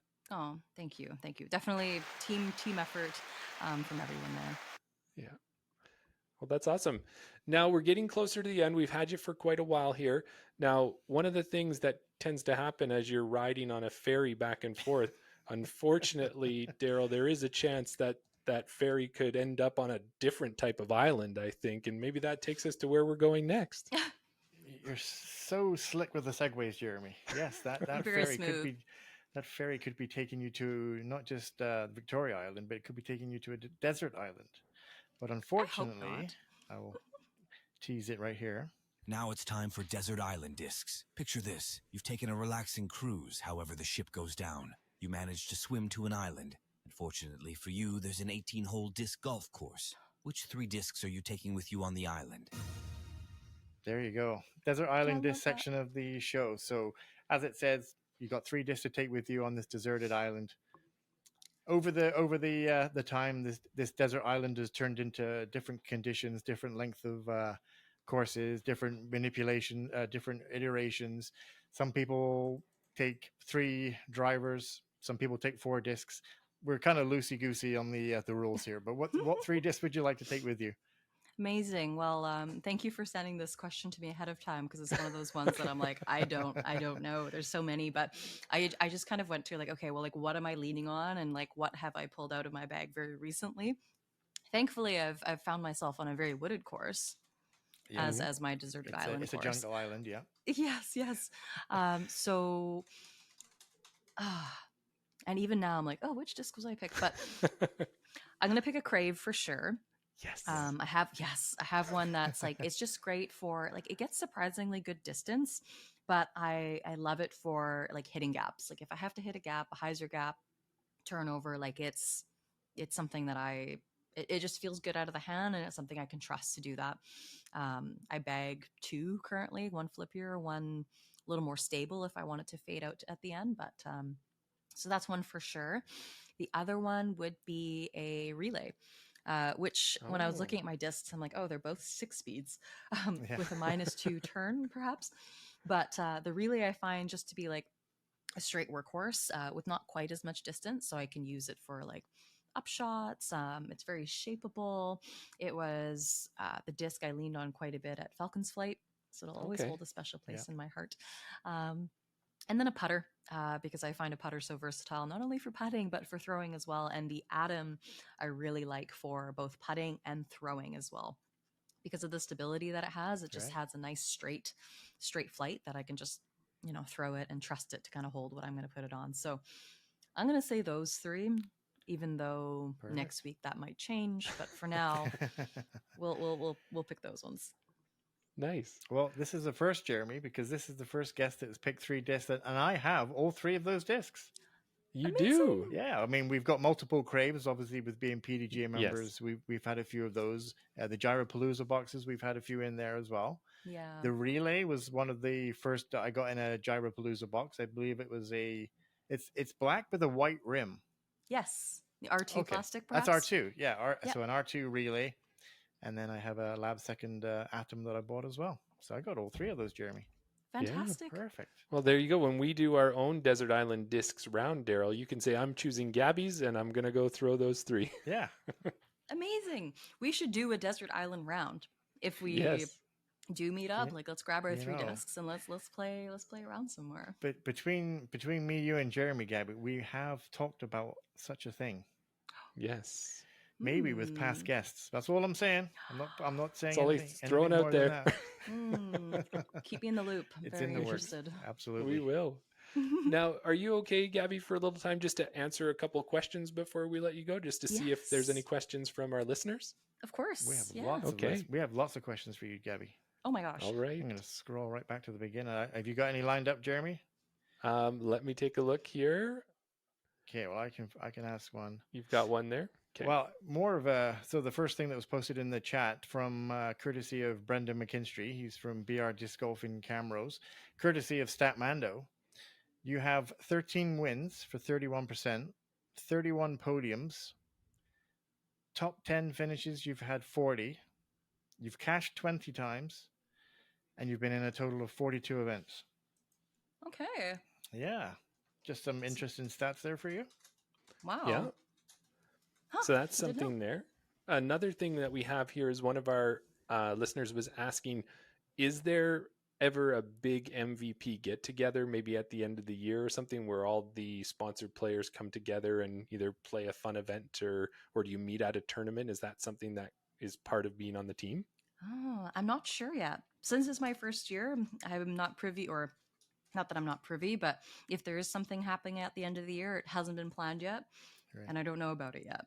Fingers Right. crossed. I think it'd be really cool. I would really love to. I don't know if MVP.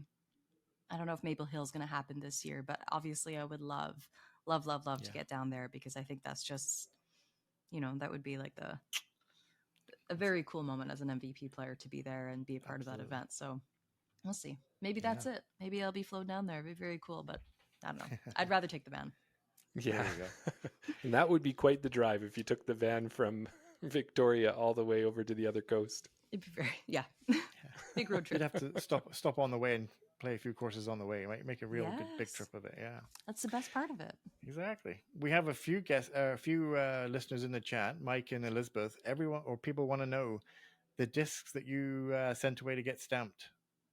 Which discs are they and are they Ooh. available? Because Yeah. Are you able to reveal Okay. that? Yeah. Yes, I will share that exclusive.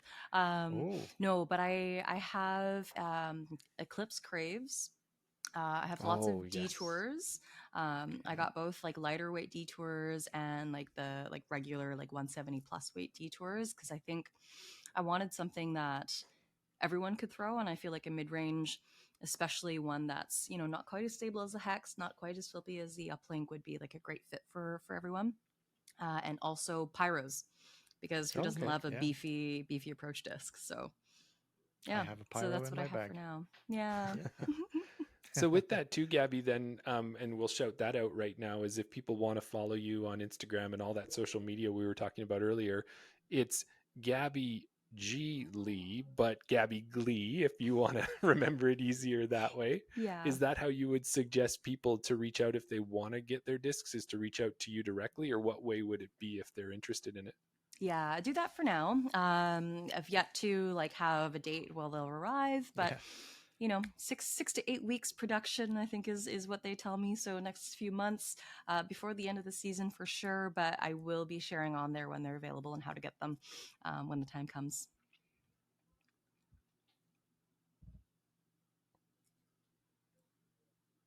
Perfect. And Awesome. with that too, so is there going to be, here's the price of the disc, and then that priceless signature of yours, does that come at a premium as well, or is that something that maybe as a special request, or how does that work? Oh, like requested. I'm not going to ink your discs before before I get your permission, but no, that doesn't come at an extra cost.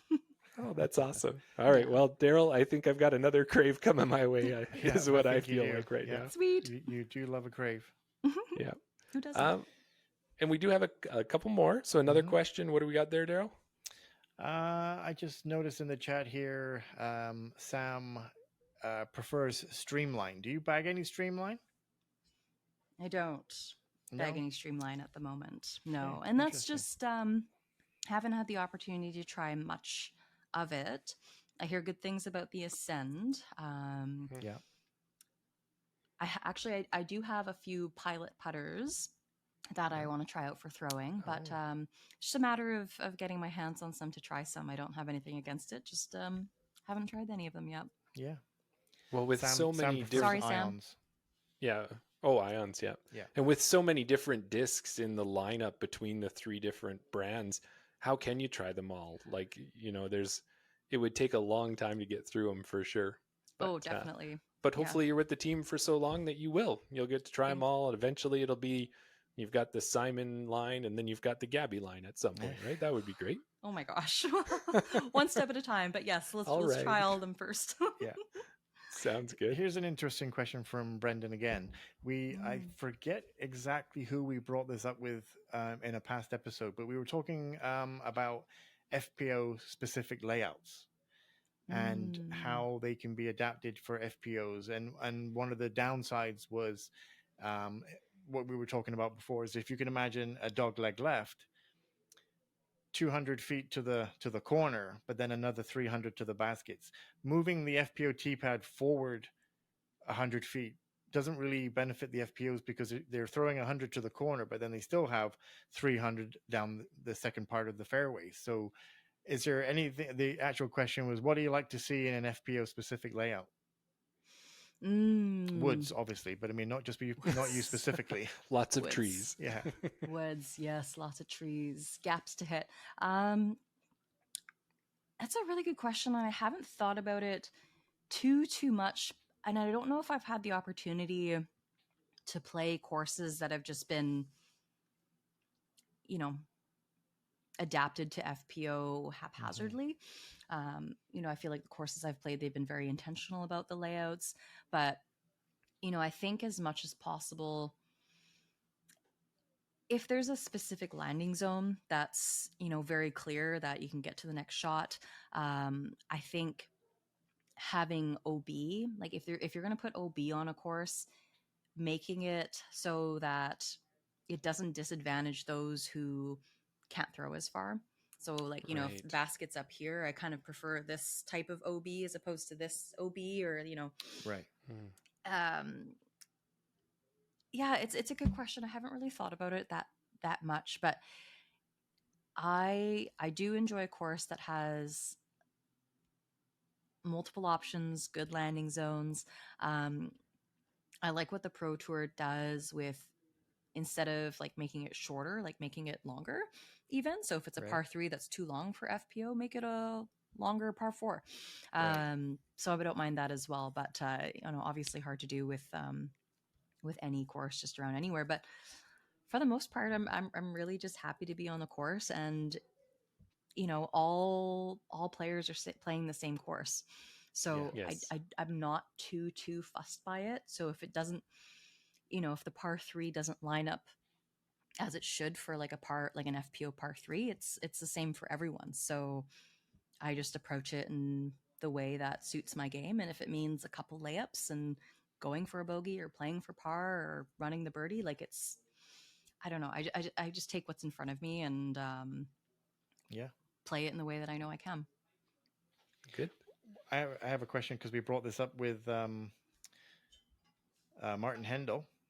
We're dropping all these names, Jeremy. You're dropping them, yeah.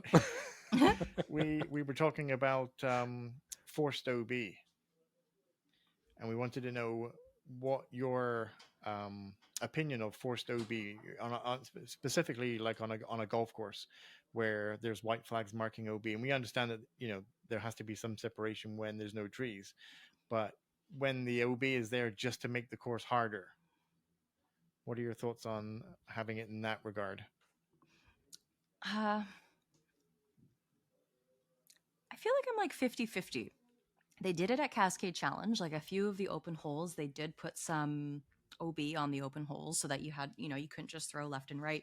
Yeah. And I was like, oh, this is a good change. But it was fair. Right. I think as long as it's intentional and it takes into account like different skill levels of players, and it's not just like, oh, we're just going to make this hole hard for the sake of being hard. Yeah. Like I think as long as it is super intentional in how many different people can play the course, I think it's fine.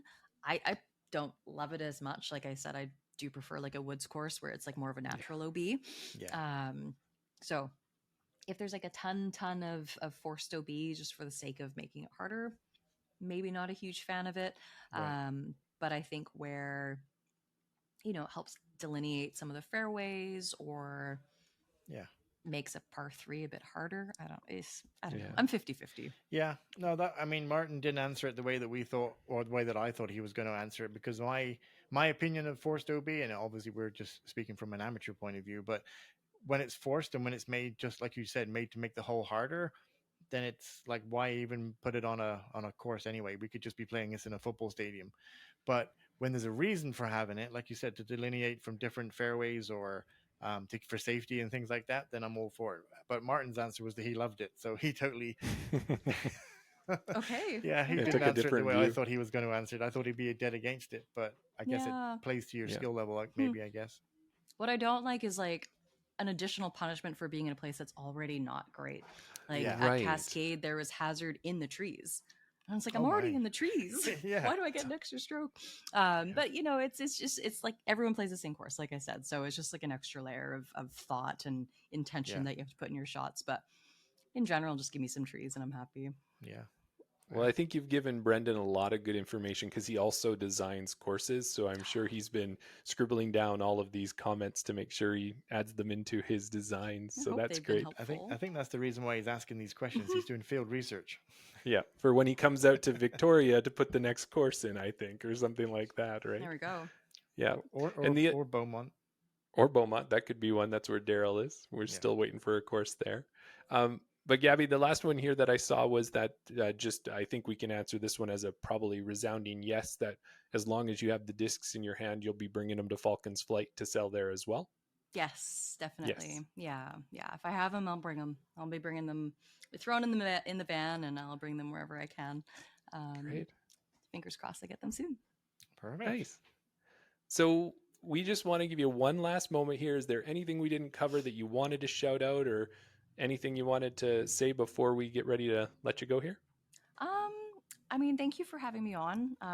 Very grateful for the opportunity to kind of just share and talk, and I don't know. Anyways, but big shout out to the local ladies here. I wouldn't be playing disc golf without them. To be included in something so like haphazardly, it was just like really unexpected, and I felt so part of the community right away. So especially to Mary's Farm, Tanya at the course there, she creates such a beautiful community. And big shout out to my husband too, who's just like my number one fan and supporter and first person to, I don't know, cheer me on, support me, and carry my bag before his round. And I'm super grateful to have a partner that's just as excited about it as I am. So excited to see where this takes us. Perfect. Fantastic. Daryl's got the sound effects for you there. Well, thank you so much, Gabby. We really appreciate it. We wish you all the best of luck at your next tournament and the rest of the year, definitely at TCO. And we hope that we'll be talking to you very shortly and you'll have another win under your belt, and we'll be asking you about how that went. So thank you so We'll much see. for joining us. Thank you so much. Really appreciate it. Can't wait to see you in person too. Yes. Thank you for your time. Thank you. Thank you. Talk Okay, to you soon. see you, Gabby. Okay, Bye. bye-bye. Daryl, Gabby is just so well spoken. She's Yeah. got so much good information. And, thanks to everybody with their patience. We know that there was a little bit of pauses in there, but Was there any pauses? just a couple here and there. But I think the one thing that I noticed was as Gabby was speaking, she made sure to carry the conversation for us, and it was pretty easy to pick up exactly where she was when we did get her back there. Yeah, absolutely. I mean, yeah, definitely was able to roll with the punches. It's definitely a technical issue episode tonight, I think. But everybody's been on their A game, and speaking specifically to Gabby, like you said, so well spoken. What an amazing setup.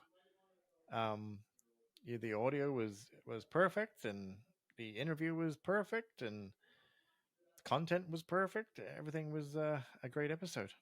Yes, and she's such and playing for one of our favorite disc manufacturers. I think we can do it. We're allowed to have favorites, and having her on Team MVP is definitely a cool thing. I can't wait. We'll get a chance to see her at Falcon's Flight, and if I haven't already put one of her craves in my bag or one of those, she said the detours as well. I think did she Yeah, not? yeah, Yeah, I'm gonna probably have them at that point. yeah. No, I mean, I don't currently bag a crave. The detour comes and goes in that spot in my bag. So, but just because I have just because I have a detour that I don't bag right now doesn't mean that I can't to buy another one. Yeah, Especially if it has an FPO signature on it, then I can put it back on my shelf.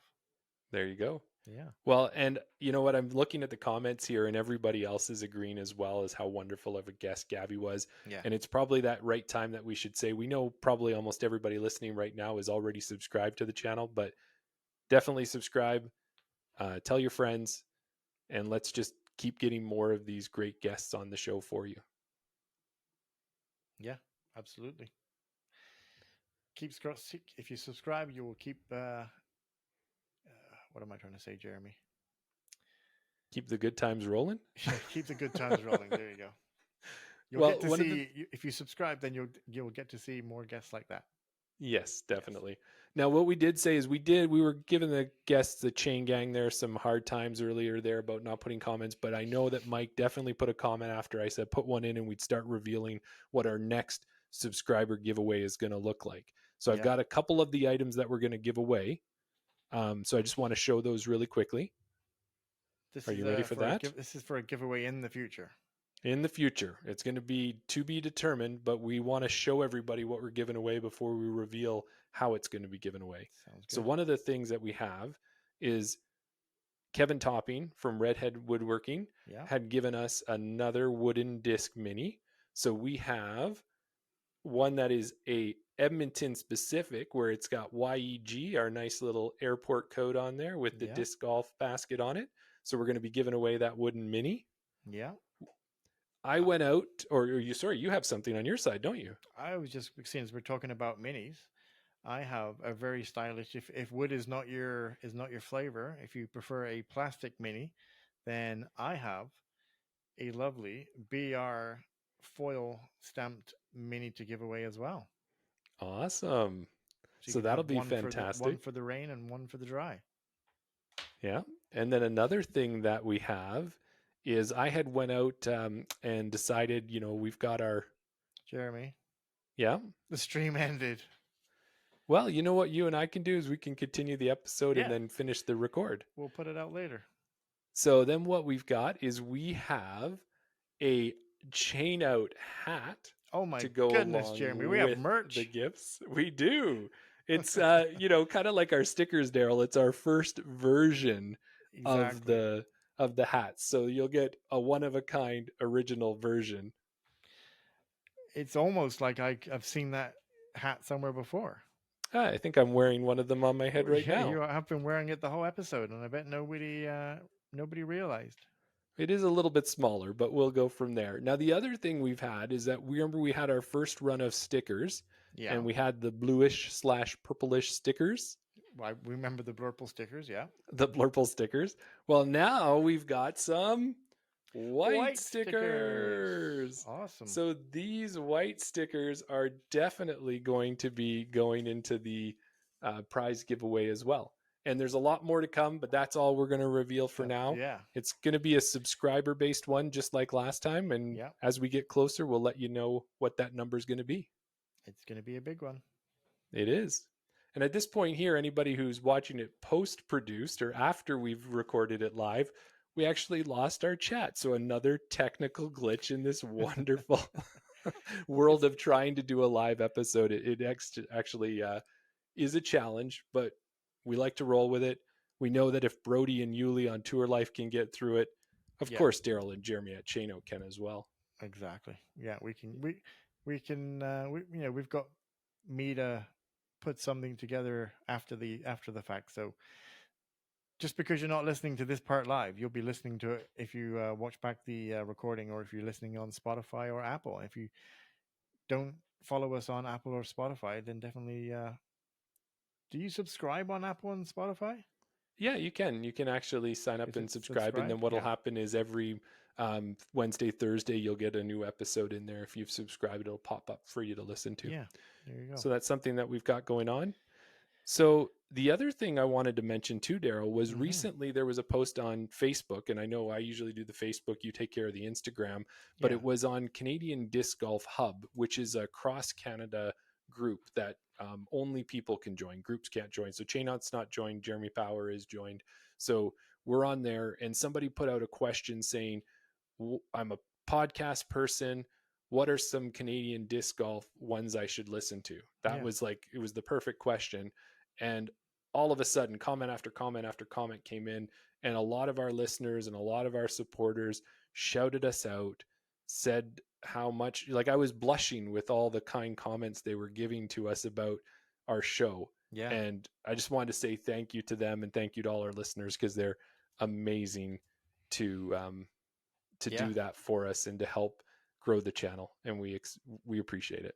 Absolutely. Yeah. And we keep saying it. We're just two regular guys that decided, hey, let's talk about disc golf. And it's turned into something that people actually enjoy. People, there was a question mark at the end of that. Question mark? Yeah. Yeah. But I guess they do, because they are supporting and promoting and doing that for us. And thank you to everybody for doing that. We really do appreciate it. Thank you. Now, this weekend, kind of locally, Daryl, we've got a tournament coming up. You and I are not participating in this year. I've got actually a son who's graduating, so I won't be able to make it. But I've been wearing the shirt all episode. Yeah. And that is for the Night Owl tournament, which is down in Drayton Valley. That's right. Yep. So that is a course on our list to check off. We haven't done that one yet. But I don't know if you know, the course down there, it's an 18-hole course, and it's called Top Gun. Okay. Is what it's called. And it is Top Gun, kind of after the movie. Right. And then what they have is they have 2 9-hole courses. Yeah. One is called Slasher. Right. And one is called Action. And when you see each of the T signs on each of the 9s, they all have like an action movie listed on there, or they have a slasher movie on there. So you'll have like Evil Dead on the slasher side, or you'll have Die Hard on the action side. So every hole, you and I would be able to go play that course, and instead of referring to it like, oh yeah, how did you do on hole 1? It'd be, how did you do on Die Hard? Oh, Lethal Weapon really kicked my butt the other day. Right. Darn awesome. That Evil Dead. Yeah. Yeah. So that's exciting. It's on my list to play. I've heard a lot of people, go out there and play it. So wasn't able to get into this tournament, but yeah, I'm sure we'll get down there sometime in the future. Yeah, even if we're not there for the tournament, we'll get down and play the course. But good luck to Mark Thompson, who's heading down there, Kevin Topping's heading down there, any of our other listeners that are playing. Have a great weekend and have a good round there. And kind of to wrap up the episode, like we always like to do, is just talk a little bit about the Canadian pros that are out and about, what they're doing on the Disc Golf Pro Tour. Yeah. So we talked last week. We were fortunate enough to talk to Chantel and to Thomas. Yeah. And the two of them are, well, Chantel was going out to the Top Link Open. Right. Now, if I was better prepared, I would have been able to tell you whether she won it or not. So if maybe you want to take a quick look while we're talking. Why don't you do me a favor, Jeremy, and tell me where Thomas Gilbert is going to be? Oh, that's a great question. Yeah. So Thomas, of course, is up in Canada. He had a bit of a week off there, and then he was heading down to the Portland Open. Yeah. And not only did Thomas head down to the Portland Open, which is coming up this weekend, Max Rajitnik is going to be down there. And then the new name that keeps coming up for us on the Canadian pros is Sophia Donake is also going to be down at the Portland Open. So we've got 3 of those 4 pros who are kind of touring down on the DGPT right now. Yeah. They're all going to be down in Portland playing the Open. Awesome. And then, so otherwise Chantel's got Top Link. And yeah. Chantel has Top Link on June 1st. Oh, it's coming up still. It hasn't happened yet. There you go. So she was just enjoying her week off then. Maybe that's why I said get results and I didn't have any results to get. Yeah, no, she doesn't have any. Again, playing with a lot of players that she recently played with, like Alexandra Paletto, Alicia Hums, Colleen McInnes, Kat Johnson, Rebecca Dawn, Sandy Hendel, all almost the same squad from Foxwood. So, pity we're not doing fantasy picks on that one, Jeremy, because I know who I'd be picking first. Yeah, there you go. Well, and that kind of gets us to a point where we had in our schedule that we'd have listener questions. And I think I'm going to give us a question Let me just instead. check the chat. No. Yeah. Oh, no listener questions in the chat. No listener questions. So, Daryl, how do you keep your calm in an episode when there's some technical glitches and maybe the live stream ends before you were ready for it to end? How do you keep your cool? What is your strategy in those moments to make sure that we finish with a great episode like we did tonight? I just look over at you and wonder what you're going to say next. No, I mean, it's a technical thing. So as long as I didn't push a button, as long as I didn't unplug a wire, then nothing I did. It's the internet. It's technology. Things are always going to go south at some point. No, not things aren't always going to go south, but things can go south. Yes, and it you can got to be prepared to work with it.